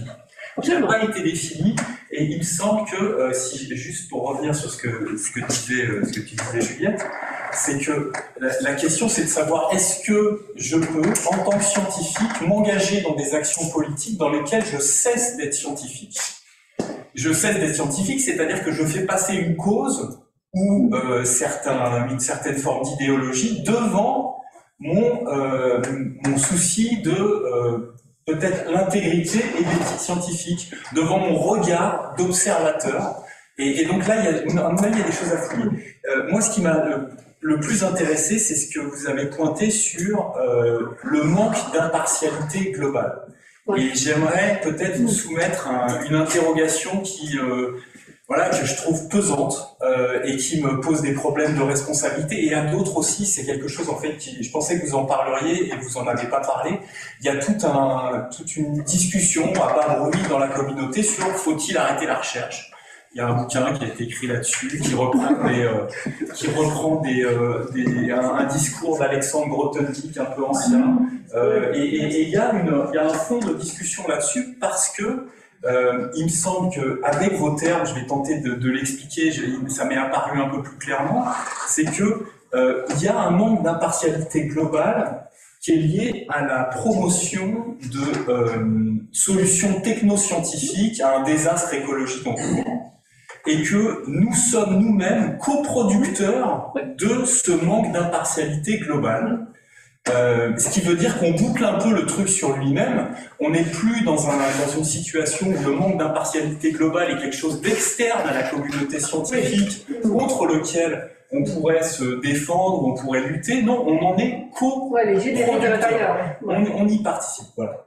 Il me semble que c'est un aspect qui mériterait aussi d'être creusé. Absolument, et c'est en lien avec cette forme, pour le coup, cette forme-là d'engagement, c'est-à-dire que l'orientation, le type de recherche que l'on fait. Et c'est pour ça que ce registre d'engagement n'est pas forcément toujours perçu spontanément comme un engagement politique, mais c'est vraiment, c'est autant le militantisme, et je suis d'accord, c'est pas du tout, et là c'est les limites de mes réflexions et compétences sur le sujet, autant cette forme d'engagement n'est pas toujours sur le radar de l'engagement politique. Il me semble que c'est précisément là que la responsabilité est vraiment très forte de nos communautés, parce que personne ne peut pas. Je veux dire, voilà, c'est vraiment le message que je veux faire passer, qu'on ne perçoit peut-être pas suffisamment ce registre de responsabilité comme étant une responsabilité politique au sens fort.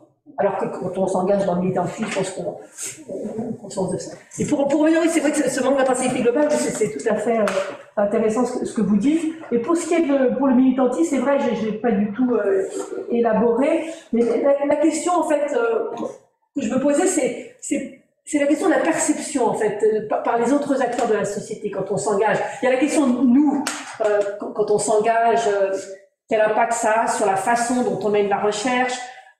Bon, mais ça, on peut y répondre. Enfin, en tout cas, on peut avoir une certaine réflexivité là-dessus.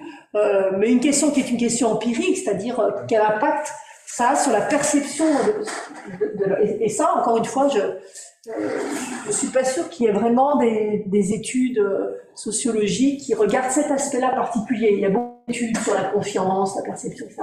Et des choses plus fines, et peut-être c'est mon ignorance de ces programmes de recherche, des choses plus fines sur le lien entre engagement politique de cette forme-là et perception en termes d'impartialité. peut-être, juste très rapidement, Historiquement, si vous regardez historiquement ce qui s'est passé. la non-neutralité assumée pourrait être un facteur renforçant la confiance et la crédibilité. Exactement. C'est une interrogation. Exactement. Et ce serait intéressant de voir quels effets ça a dans le monde réel d'aujourd'hui, enfin dans le monde réel, dans le monde d'aujourd'hui. Quels effets ça a. Et ça, moi, j'ai plein de réponses. Il n'y a pas eu justement des études là-dessus au moment des prises de position très fortes de Greta Thunberg. Il semblait que tout le monde donnait son avis sur son positionnement. On a tous des intuitions là-dessus, mais alors peut-être que j'ai raté cette étude. Suite à ça, il y a eu quelques études sociologiques, mais vous êtes sûrement plus au courant. Non, mais alors, c'est vrai que moi je travaille beaucoup avec quelqu'un qui s'appelle Michel Dubois, qui travaille beaucoup là-dessus. Je lui poserai la question, mais il me semble pas, enfin, on a déjà discuté, qu'il y ait des études très ciblées sur ces aspects-là, c'est-à-dire les différentes formes d'engagement et l'impact que ça a sur l'image publique, sur le degré de confiance. Bon, voilà, Oui, juste sur ce point-là, effectivement, on en cherche aussi dans le COMETS, le comité du CNRS, on travaille sur cette question, et à part ce qui a été fait par Michel Dubois, il n'y a pas vraiment encore d'études, donc ça doit être creusé. Mais je voulais revenir au premier volet sur effectivement le choix des sujets. Là, je pense que c'est vraiment un point extrêmement intéressant que tu soulèves là, et alors sans être aussi extrême que Xavier sur est-ce qu'il faut arrêter la recherche, en tout cas il faut questionner notre pratique de recherche au vu de cet engagement-là. Et c'est quelque chose sans doute que nous, en tant que communauté au sein de Concert, on n'a pas fait autant que d'autres. Donc là, on a un travail à faire sur... Et alors justement, dans cette... Tu présentais à la fois le côté remplissage de réservoirs, et puis on va voir ce qu'il adviendra, et l'autre, science for the people, quelque chose de plus... alors, j'ai pas le mot appliqué, mais en lien plus direct avec la question de société. Voilà.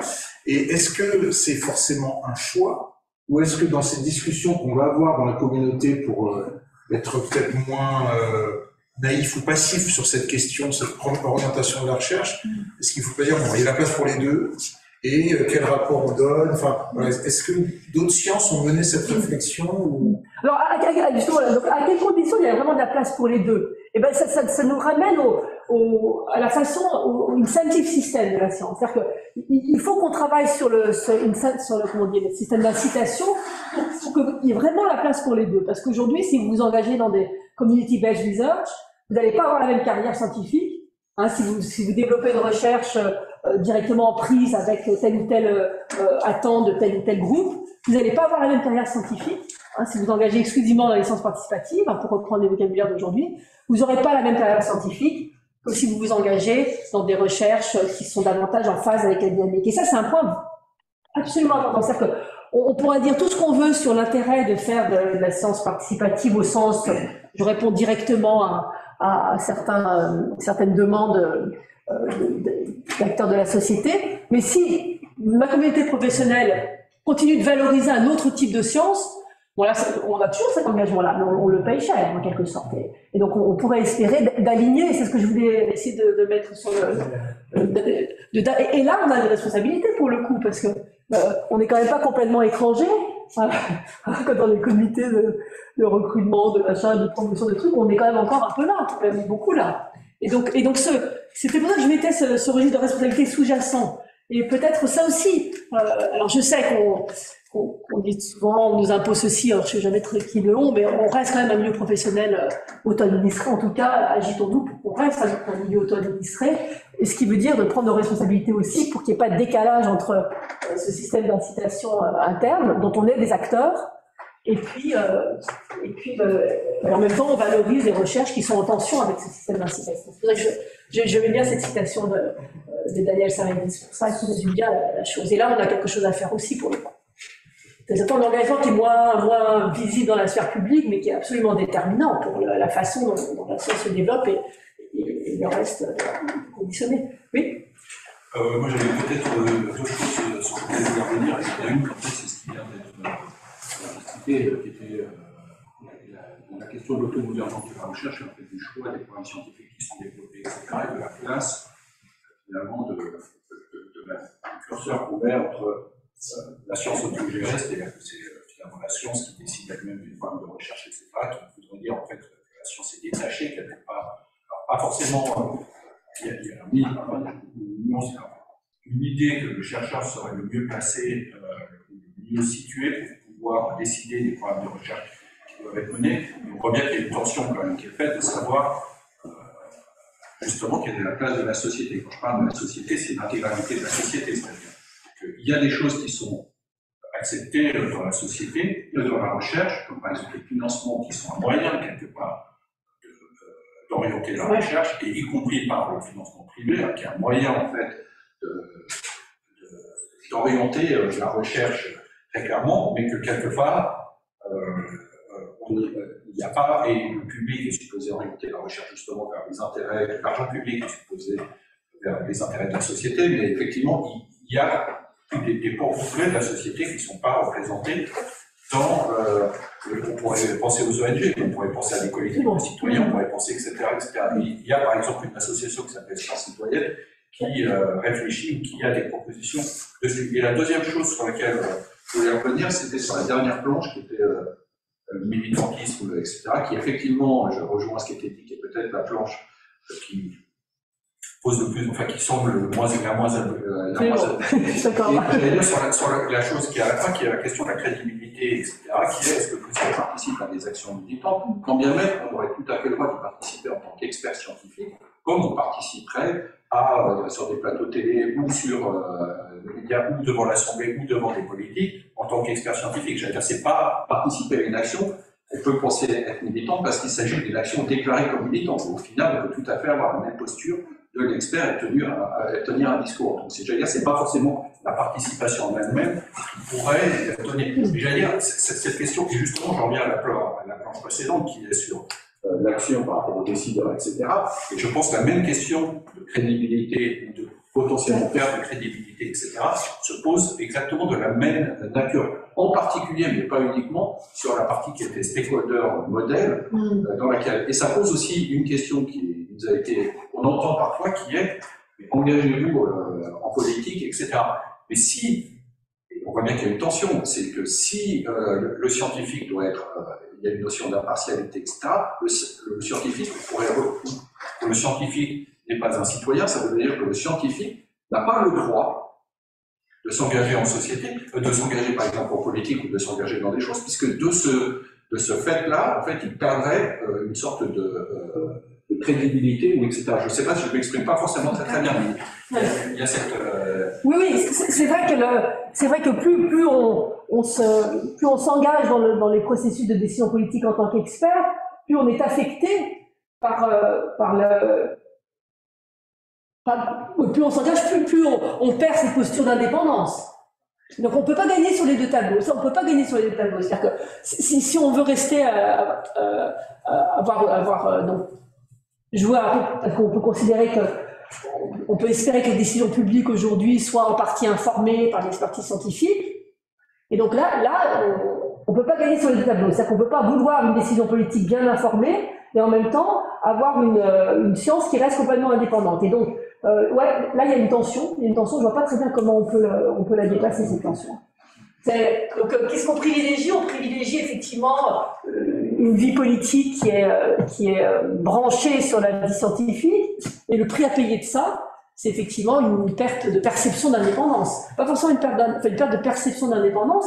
Est-ce que c'est gênant? Donc là, ça revient à des choses dont je n'ai pas parlé. C'est-à-dire qu'on peut ce qui est important, du coup, c'est au niveau global. C'est comme la question de la partialité globale. C'est-à-dire qu'il faut faire en sorte qu'on produise de l'expertise, pas seulement pour un certain groupe d'intérêts, mais pour les différentes composantes de la société.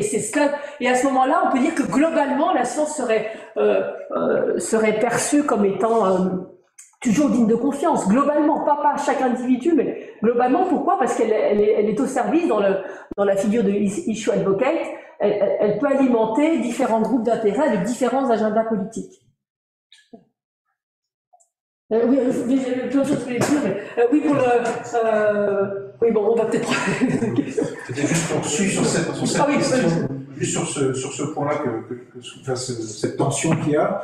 Est-ce qu'un moyen de la réduire, hein, donc on ne peut pas la faire disparaître, c'est d'être très explicite sur les valeurs qui portent l'engagement. Oui. Et c'est souvent, souvent il y a des valeurs implicites qui ne sont pas exactement. dites, et c'est ça qui crée en fait le problème. Exactement. Alors que si on est très clair et très honnête sur les valeurs qui portent tel ou tel engagement, tel type, là du coup, bah, c'est carte sur table, il n'y a rien à cacher, et ça va pour les différents acteurs clarifier. Exactement. Les registres et les... Ouais, c'est vrai que je ne l'ai pas dit là, mais souvent quand je présente cette planche, j'insiste sur le fait, effectivement, du point de vue de l'intégrité scientifique, c'est d'annoncer la couleur. Là. C'est d'annoncer la couleur. Moi, je suis issue advocate, mais j'ai de bonnes raisons vous avez de bonnes raisons de penser que pour autant, ça ne met pas en tension l'impartialité. Et ça, on peut l'expliquer. Et annoncer la couleur, ça me semble une responsabilité dans la prise de parole dans le débat public, qui est tout à fait essentielle. Et de toute manière, cette posture de neutralité, elle est contre-productive. Les gens ne sont pas bêtes, donc il faut. Voilà, les gens ne sont pas bêtes. Et d'ailleurs, le PILC a une 5e catégorie qui ne met pas là-dedans, qui est le stealth issue advocate. Celui qui travaille en underground, qui cache. Ah oui.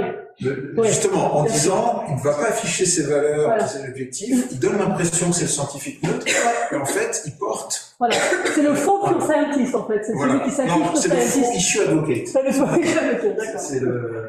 Ouais, bien sûr. Mais là on rejoint sur les questions, effectivement, d'intégrité scientifique qui touchent cette dimension du métier de chercheur, dans l'expertise, dans la prise de parole, où on peut demander au minimum, non pas donc cette posture de neutralité, mais cette posture de transparence. Et dans ce schéma, on peut être dans différents cas, mais au moins, effectivement, annoncer la couleur. Ça, je ne l'ai pas dit, mais c'est certainement un attendu légitime de la société. Ok, j'aurais donné la parole à 2 personnes qui sont en visio. Hélène Blanchot. Oui, bonjour, merci pour cet exposé très intéressant. Alors, j'ai suivi toutes les discussions et ça revient un petit peu au même état d'esprit sur cette question d'engagement, de prise de position et de militantisme. Moi, je suis chimiste de l'environnement, je travaille sur le transfert des pesticides, donc toutes ces questions, glyphosate, néonicotinoïdes, sont très présentes dans le débat sociétal, politique et citoyen.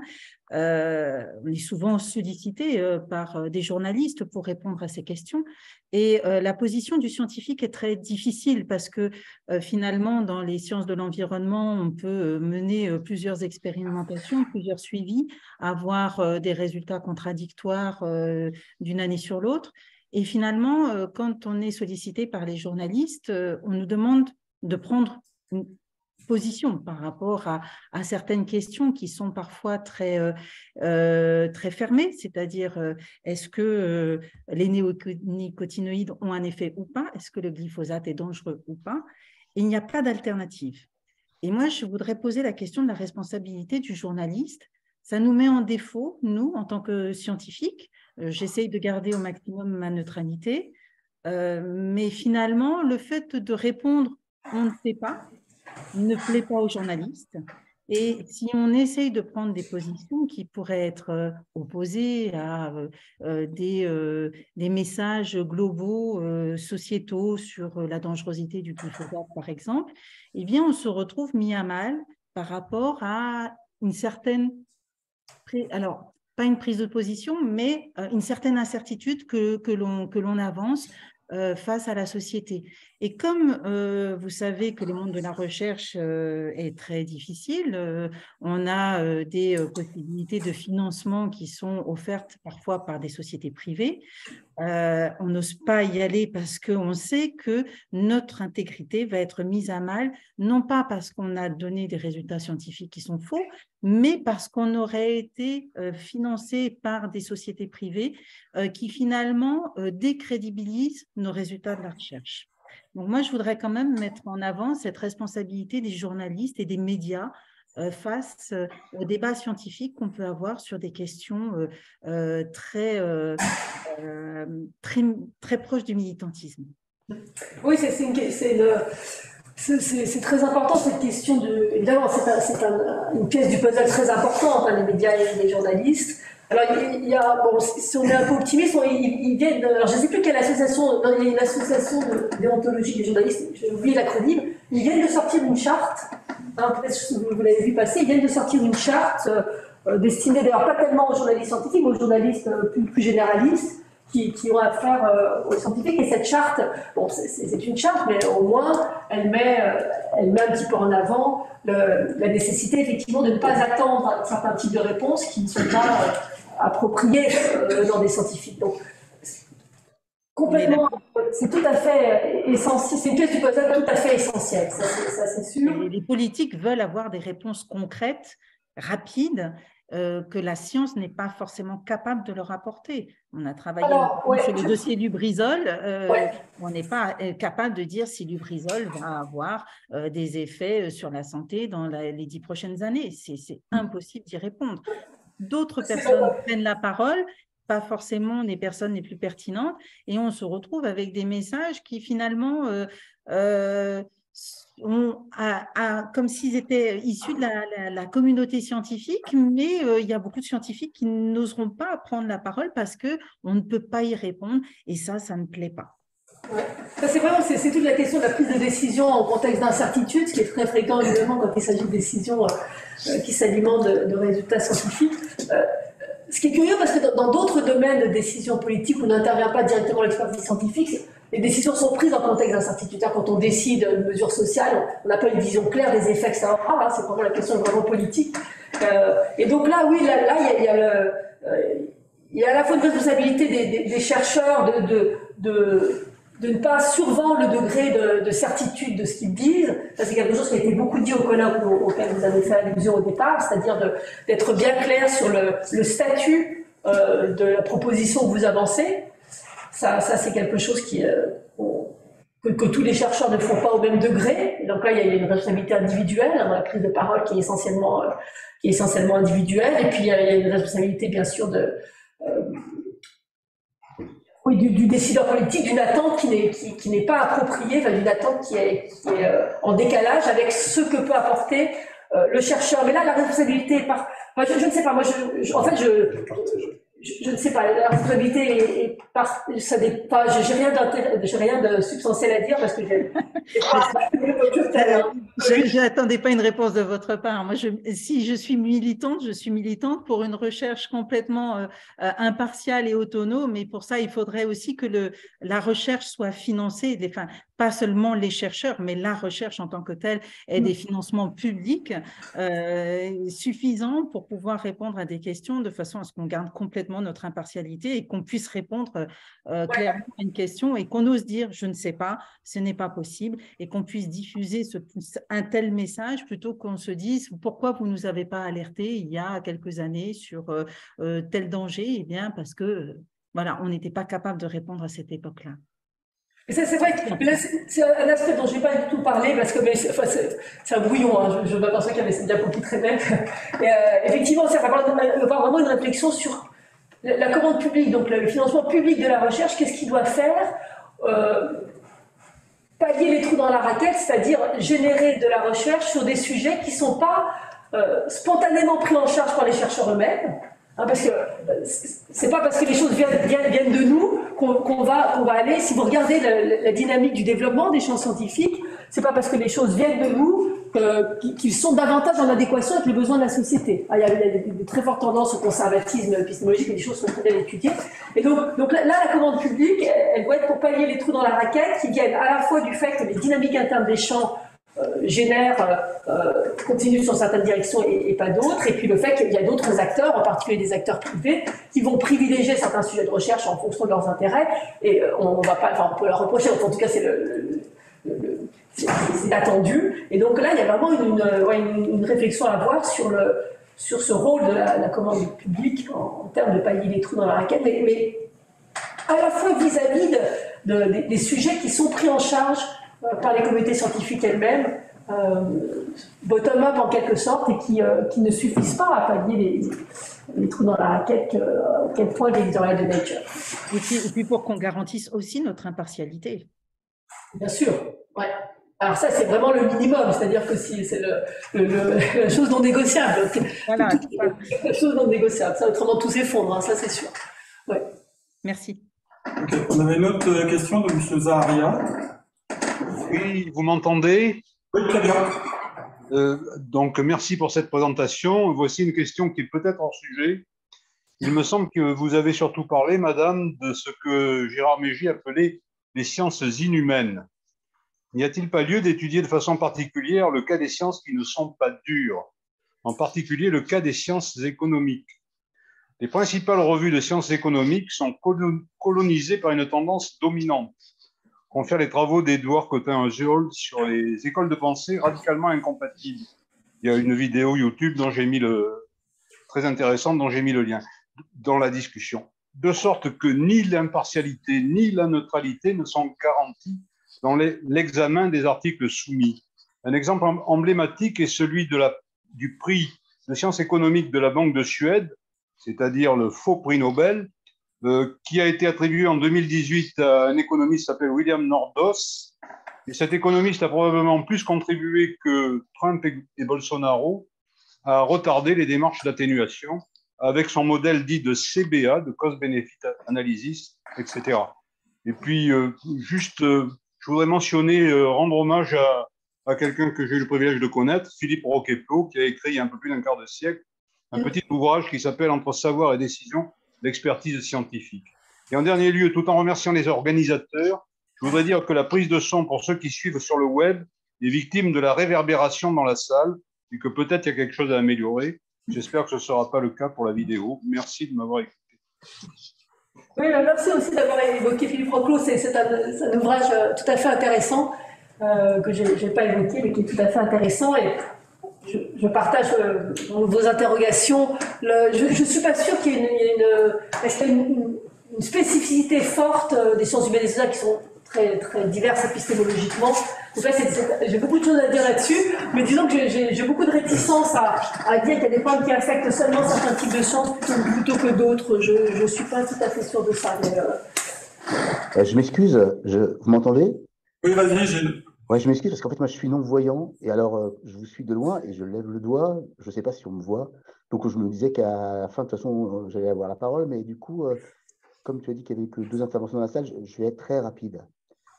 Il y a une chose que je n'ai pas du tout entendue, c'est le fait que il y a un contexte quand même de fulgurance temporelle, et je vais insister un tout petit peu là-dessus. Quand Giordano Bruno découvre que ce n'est pas le soleil qui tourne autour de la Terre, mais l'inverse, il se fait brûler, mais il n'y a pas d'urgence. Cette découverte-là n'a pas de caractère d'urgence. Quand il y a des découvertes ou des problèmes qui ont un impact temporel, vous en avez parlé avec le bouquin d'Oresques, que ce soit l'amiante, le tabac, eh bien là, la société s'arrange, enfin, puissant, pour que pendant 30 ans, il y ait suffisamment de doutes pour qu'on deal et qu'on fasse de l'argent. Et ça, on l'a aussi refait pour le climat, puisque depuis 1990 jusqu'à 2020, il y a des gens qui se sont ingérés à mettre le doute. Bon, maintenant, le doute a un peu disparu. Mais cette fulgurance temporelle, le fait qu'on est en train de découvrir qu'on est en train de changer le climat très vite, et donc on n'a pas beaucoup de temps pour que les gens en prennent compte avec tous les problèmes de neutralité et que vous avez indiqués, ça induit des tensions importantes. Et par exemple, une tension qui est un peu paradoxale, c'est dans ce contexte, faut-il continuer à faire de la recherche fondamentale? Alors, je dis juste un mot là-dessus, parce que c'est mon job et que je suis vieux. Moi, je fais de la modélisation paléoclimat. Oui, bien sûr, il faut faire de la recherche fondamentale. Il faut faire de la recherche fondamentale parce que la recherche fondamentale, par exemple, en paléoclimat, elle nous indique des choses sur les changements climatiques à venir. Donc, et c'est vrai pour plein de domaines de biologie. Et donc, moi, ça ne me gêne pas et je ne me sens pas avec 2 casquettes. Par contre, quand dans ma propre ville, j'interviens comme scientifique, mais aussi comme citoyen sur des problèmes de ville en transition, ben, je suis citoyen. Et j'ai des connaissances peut-être plus qu'un autre citoyen, mais j'ai autant qu'un autre citoyen, ni plus ni moins, à dire des choses sur la ville en transition. Et donc, je voulais donner cet éclairage parce que sinon, parfois, j'ai l'impression qu'il y a un espèce de mélange total des choses. Voilà. Et je pense que c'est intéressant de discuter aussi de ça, quoi. Mais bon, là, il est un peu tard, je suis désolé d'intervenir tardivement. Non, mais merci beaucoup. C'est la question, en fait, aujourd'hui, en 2023, étant donné qu'il y a quelques problèmes à résoudre, faut-il continuer à faire de la recherche fondamentale? C'est une question vraiment intéressante. Que, parfois, on fait une analogie qui est extrêmement limitée avec ce qui s'est passé avec le projet Manhattan, c'est-à-dire que Il y a une urgence, la guerre, etc. Bon, indépendamment des choix politiques, c'est pas la question. Et donc là, il y avait une sorte de consensus pour dire, bah là, on met tous les œufs dans le même panier pour produire ce qui était jugé à l'époque comme une solution au problème en question, donc la bomba, etc., etc. Et donc là, on concentre les efforts de la recherche, on les cible sur une question, là c'était en l'occurrence le développement de la bomba. Alors, est-ce que on peut transposer ce type de situation historique à ce que l'on vit aujourd'hui et qui justifierait d'arrêter de faire certains types de recherches pour mettre toutes les ressources, toutes les forces au service de certaines thématiques de recherche que l'on juge, le on encore étant ici à définir, que l'on juge prioritaires. Là, c'est une question très intéressante. Oui. Ouais, parce qu'en fait, je voulais intervenir sur tout à l'heure sur cette question de recherche fondamentale, puis on est passé à autre chose. Et je dois dire que je ne comprends pas pourquoi la question est soulevée. Alors, je comprends qu'il y a des problèmes de budget, qu'il faut peut-être prioriser certaines choses, et ça, je peux l'admettre. Mais pour moi, la recherche fondamentale, c'est avant tout la production de connaissances. Qu'elles servent dans un avenir à court, moyen ou long terme, c'est pas le problème. Elle servira peut-être un jour ou pas, mais c'est avant tout de la production de connaissances.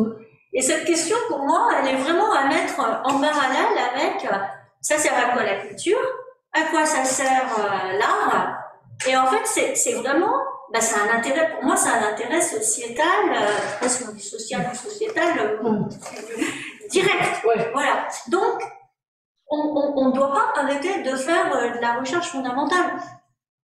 Enfin voilà. Non, mais c'est une question. Effectivement, mais là, en arrière-fond de cela, il y a vraiment la question qu'est-ce qui fait la valeur d'un programme de recherche. Effectivement, donc il y a une vue qui remonte à l'Antiquité, où ce qu'on appelle une vue désintéressée des objectifs de la recherche, où on va valoriser la production de connaissances en elle-même. Et puis après arrive Francis Bacon, au début du XVIIe siècle, en disant non, ce qui fait la valeur de la recherche, c'est pas seulement de produire des connaissances, c'est que ça va être utile à la société. Enfin, il ne le disait pas comme ça, hein. D'accord. Et donc là, c'est un choix. Donc si effectivement vous considérez que ce qui fait la valeur de la recherche, c'est la production de connaissances en elle-même. Pas que. Pour moi, il y a les deux aspects. Oui, mais en fait, là, c'est du coup, à qui appartient ce choix, en fait? Et ça, à mon sens, c'est un choix culturel et politique. C'est-à-dire qu'on peut considérer qu'aujourd'hui, on vit dans des sociétés, et ça reboucle, c'est vrai que je démarre toujours sur des questions de la centralité de la science. On n'est plus autant de Newton et de Darwin, je prends toujours le même exemple, où ce que fait Newton et ce que fait Darwin, ça a fortement bouleversé la biologie et la physique, mais ça n'a pas du tout bouleversé la vie de leurs contemporains, ou très peu. Non. Alors qu'aujourd'hui, il faut prendre acte de cette centralité de la science. Ce qui se passe dans nos labos, ça affecte la vie. Donc c'est en quelque sorte, je le dis toujours, le revers du succès, le revers de la médaille du succès même de la science. C'est-à-dire que c'est difficile aujourd'hui de simplement défendre la science comme étant une production de connaissances qui a une valeur intrinsèque, et en même temps dire la science est au centre, c'est la première citation que j'avais, de la plupart des projets de développement. Et si on défend si on prend acte de cette centralité de la science, qui est un fait de nos sociétés aujourd'hui, il est bien plus difficile de ne pas se poser la question de la nécessité en fait d'une recherche blue sky research guidée uniquement par la curiosité, parce que on peut pas gagner sur les deux tableaux, c'est-à-dire revendiquer cette centralité en même temps dire laissez-nous vaquer à nos affaires, et puis parce qu'il y a une valeur intrinsèque à la production de connaissances. Je m'excuse, mais je pense que quand vous dites ça, il y a un peu de confusion, parce que la centralité des sciences, vous dites des sciences comme si c'était toutes les sciences. Il faut bien réfléchir au fait qu'aujourd'hui, la science fondamentale, celle dont parlait, j'imagine, Sylvie, elle est plus existante. Pourquoi? Parce que les chercheurs en sciences fondamentales cherchent de l'argent à différents guichets, et leur capacité d'intervention se réduit énormément. Et la centralité de la science dont vous parlez, qui est la science de l'impact, celle qui, comme vous l'avez très bien expliqué, va directement sur la vie des gens, c'est autre chose. Et le fait qu'il y ait cette confusion totale de la science, alors qu'il y a science et science, ça met un bins pas possible. C'est pas une confusion, c'est plutôt ça c'est très bien documenté par les historiens et les scientifiques, c'est que les modes de production de connaissances ont effectivement bougé. Bien sûr. Et donc c'est pas une confusion entre sens, c'est que ce régime de science, et j'ai mis ce petit schéma.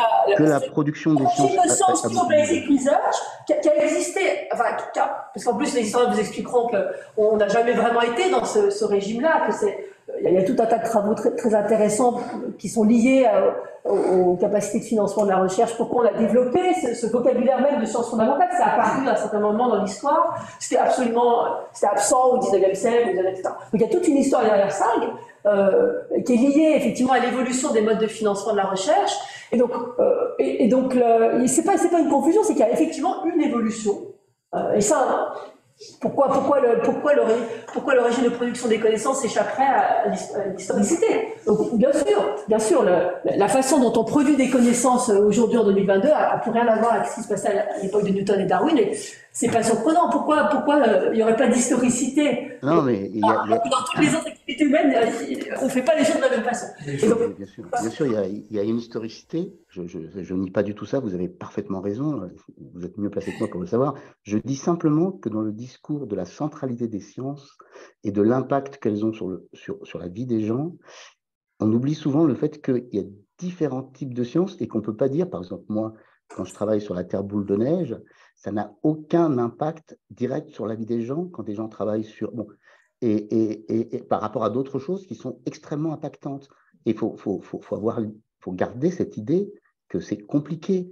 Et la centralité des sciences, comme vous le dites, à mon avis, ça me paraît un peu réducteur, même si je suis tout à fait d'accord avec tout ce que vous avez dit. Évidemment, il y a une historicité des sciences, vous avez parfaitement raison, et le temps que les sciences mettent à parvenir dans la vie des gens aujourd'hui, c'est bien plus faible que, comme vous l'avez dit, du temps de Newton. Je suis tout à fait d'accord avec ça, bien sûr. Et moi, je me demande si ce débat fondamental appliqué, est-ce que c'est vraiment le débat qu'on doit avoir? Est-ce que c'est plutôt comme tu l'avais présenté, de dire voilà, sur les choix des sujets de recherche, qui impliquent à la fois du fondamental, du non fondamental, exactement, absolument. Je pense que... et ensuite, l'autre partie, c'est notre impact sur la société. Est-ce que c'est les mêmes métiers? Parce que je réfléchissais effectivement à l'attribution de la valeur de publication, qui est beaucoup sur ce que nous on va appeler fondamental. D'autres, au contraire, il y a beaucoup de sciences, voire les sciences du climat, qui n'ont pas du tout fondamental, mais très appliquées. Donc tout ça, c'est une histoire assez relative. Donc de la valeur qu'on accorde à la publication. Ensuite, c'est d'autres métiers d'aller plus répondre à des questions de société très pressantes et très concrètes. Alors, les parallèles ont tous leurs limites, mais les sciences de la météorologie se sont développées, et on s'est rendu compte de leur utilité incroyable. Donc, à Météo France, il y a un centre de recherche météorologique, mais il y a aussi un centre de prévision opérationnelle. Et donc, est-ce que cet usage pour la société qui arrive de partout, est-ce que c'est les mêmes acteurs de la recherche ou c'est d'autres acteurs qui vont être plus en prise avec des questions très concrètes Donc, c'est pour nous, je pose la question, c'est une question qui est ouverte. Juste quelques éléments, non pas de réponse, parce que le jour, il y avait Sébastien Dutreuil, je ne sais pas si vous qui c'est quelqu'un qui s'est intéressé à l'histoire des géosciences, un chercheur au CNRS, intéressé à l'histoire des géosciences. Il a fait un exposé tout à fait passionnant sur le développement justement de la sismologie, de la météorologie, de l'océanographie physique, etc., et qui était complètement couplé à des enjeux politiques et militaires. Mais moi, je n'avais pas du tout ça sur le radar. C'est-à-dire qu'en fait, donc ces développements de ces sciences-là, de la recherche fondamentale, il n'est pas du tout décorrélé des enjeux militaires. Et ça, il y a très peu de disciplines, peut-être un peu la cosmologie, l'astrophysique, il y a beaucoup de liens avec le militaire aussi pour les questions de dispositifs de détection, etc. Il y a très peu de sciences dans la dynamique, ce qu'on peut percevoir comme une dynamique interne, le développement de la météo, le développement de la sismologie, qui est en fait pas directement branché sur des intérêts politiques plus ou moins visibles. Ça, c'est le premier élément. Puis le deuxième élément, c'est vrai que parce qu'il y avait une table ronde à l'ENS sur le Pasteur, c'était les 200 ans. Et donc j'avais montré ce petit schéma.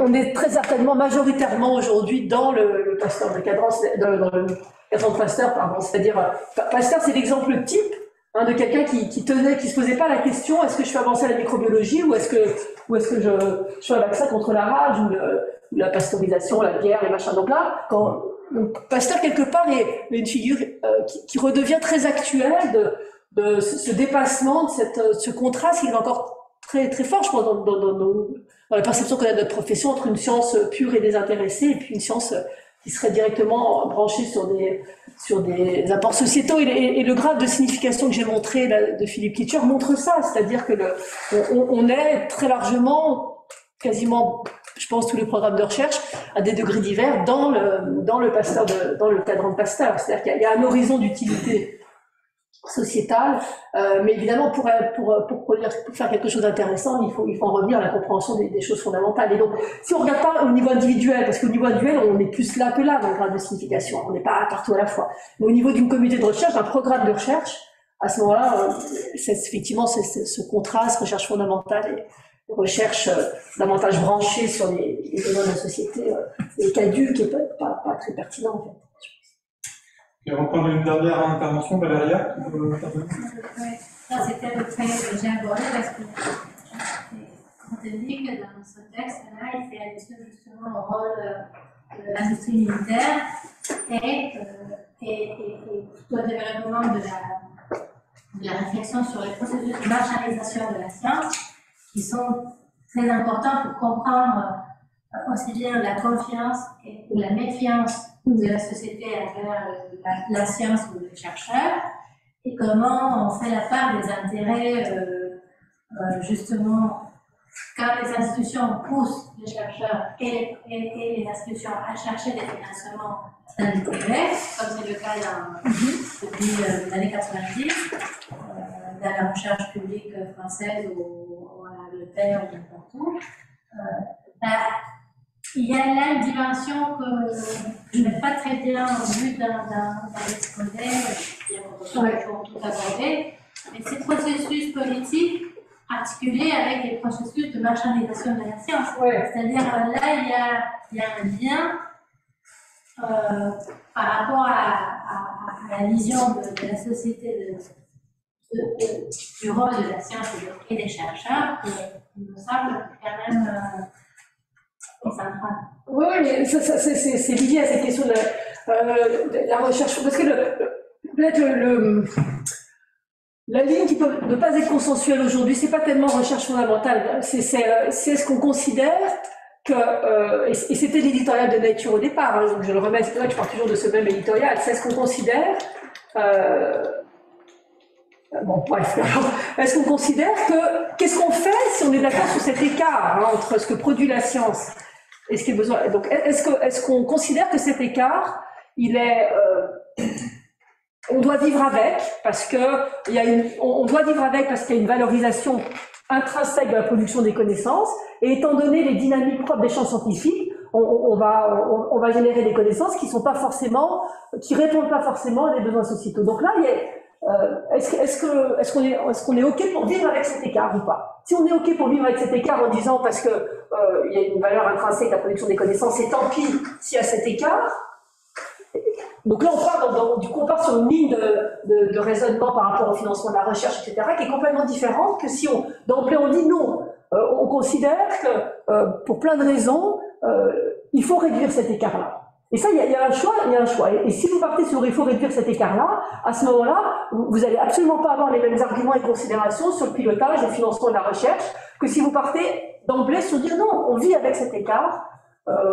C'est très bien comme ça. Et là, il y a vraiment une bifurcation d'emblée qui a beaucoup de conséquences sur après ce qu'on peut dire en termes de financement, recherche publique, recherche privée, etc., etc. Qu'est-ce qu'on attend de la commande publique et par contre, je suis bien d'accord avec vous, en tout cas, il est certain que la façon dont le pilotage public de la recherche est fait aujourd'hui est certainement pas optimale si on veut réduire cet écart-là. Mais par contre, la défense de la recherche fondamentale, c'est certainement pas non plus la façon optimale de vouloir réduire cet écart-là. En fait, c'est ça. Là, j'en ai pas parlé parce que c'était pas le sujet, mais défendre la recherche fondamentale, c'est pas réduire cet écart-là, aujourd'hui en 2023. Et très bien, on peut considérer on peut pas. Mais on est comment on bifurque dans une situation beaucoup plus compliquée que ça, il me semble, parce que l'écart en question, qui décide de l'écart? Qui décide où est l'utilité de la science? Qui décide de ce qu'on appelle le progrès, les conséquences en termes de progrès social et économique de ce qu'apporte la science? Qu'est-ce qu'on appelle progrès? On a perdu la capacité de se mettre d'accord collectivement, y compris au sein du monde académique, sur ce qu'on appelle le progrès. Et donc, réduire l'écart, mais quel écart? Comment on le mesure? Qui le mesure? Qui le décide? Alors, j'en ai pas du tout parlé, hein, parce que là, c'est toute la question de la gouvernance des priorités de la recherche. Et qui décide des priorités de la recherche? J'ai un doctorant qui va finir une thèse là-dessus, 700 pages. Ça sera le prochain séminaire. Non, il y a beaucoup de travaux là-dessus. Et le livre dont j'ai parlé, Science, Truth and Democracy, c'est une façon, en philosophie des sciences, d'introduire cette question. Enfin, la question, c'est comment définir les grandes priorités de la recherche, hein, dans une démocratie. Et est-ce qu'on va une approche objectiviste en disant, ben voilà, ce qui est bon en termes de recherche, c'est de travailler sur tel ou tel sujet.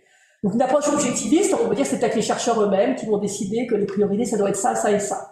Ou alors on a une conception, on va dire, non objectiviste, une conception où on prend au sérieux le fait qu'on est en démocratie, on va dire, eh bien, on va organiser une délibération, une consultation, toute l'ingénierie de la consultation des citoyens pour savoir ce qui est attendu des citoyens aujourd'hui en termes de priorité de recherche. Donc, avec tous enfin, on ouvre toute la question de l'ingénierie de ces dispositifs de délibération, de consultation, donc qui sont par exemple abordés dans ce livre, et quel rôle du coup l'expert scientifique a-t-il dans ces dispositions, etc., etc.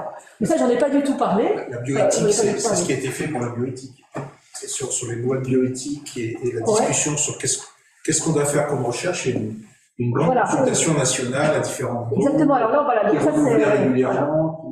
Après, mais ça ouvre la question, alors, mais qui n'est pas propre à l'orientation de la recherche. C'est-à-dire que si on consulte des citoyens en parallèle, on est encore dans des démocraties représentatives. Donc, comment s'articule la décision politique? Elle doit être prise par des gens qui ont des comptes à rendre. Un citoyen dans une délibération, il ne rend pas des comptes aux autres citoyens. Donc c'est différentes formes de représentativité politique. Tout ça, j'en ai pas parlé du tout. Mais c'est sûr que c'est un point d'entrée, c'est ce livre qui est très discuté, qui a été très discuté au début des années 2000, qui bon, un point d'entrée. Il y a beaucoup de travaux aujourd'hui dans des aspects plus politiques de la philo des sciences sur ces questions-là. Mais je ne vais pas vous faire cette boîte, mais vous avez tout à fait raison. C'est vrai que je disais ce on que je dis toujours là, on. Il faut ouvrir la boîte, ça c'est sûr. Je voulais juste évoquer effectivement le fait que vous n'avez pas du tout évoqué l'importance du fossé qu'il peut y avoir entre les expertises rendues par les scientifiques qui font valoir la nature même des connaissances avec leurs paramètres d'incertitude qu'ils produisent pour des pouvoirs publics qui n'entendent pas forcément ce qu'ils entendent. Ce que je veux dire, vous avez situé votre propos dans un dialogue entre sciences et société.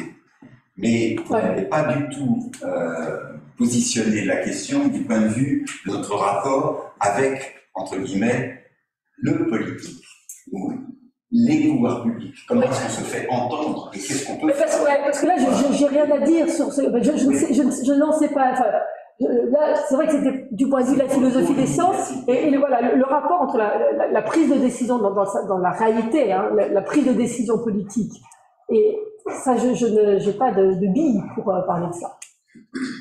Si ce n'est de souhaiter, d'un point de vue normatif, hein, qu'il y ait des attentes adaptées des attentes du politique adaptées. Mais ça, je sors de mon domaine,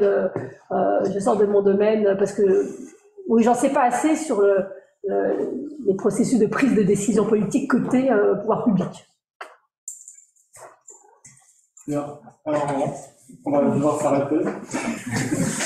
C'est très intéressant. Il y avait des gens dans la discussion, on les a pas lus, ça fait rien. Comment? Non, je vois qu'il y avait 6 petits trucs dans la discussion, mais bon, j'imagine que c'est pas grave.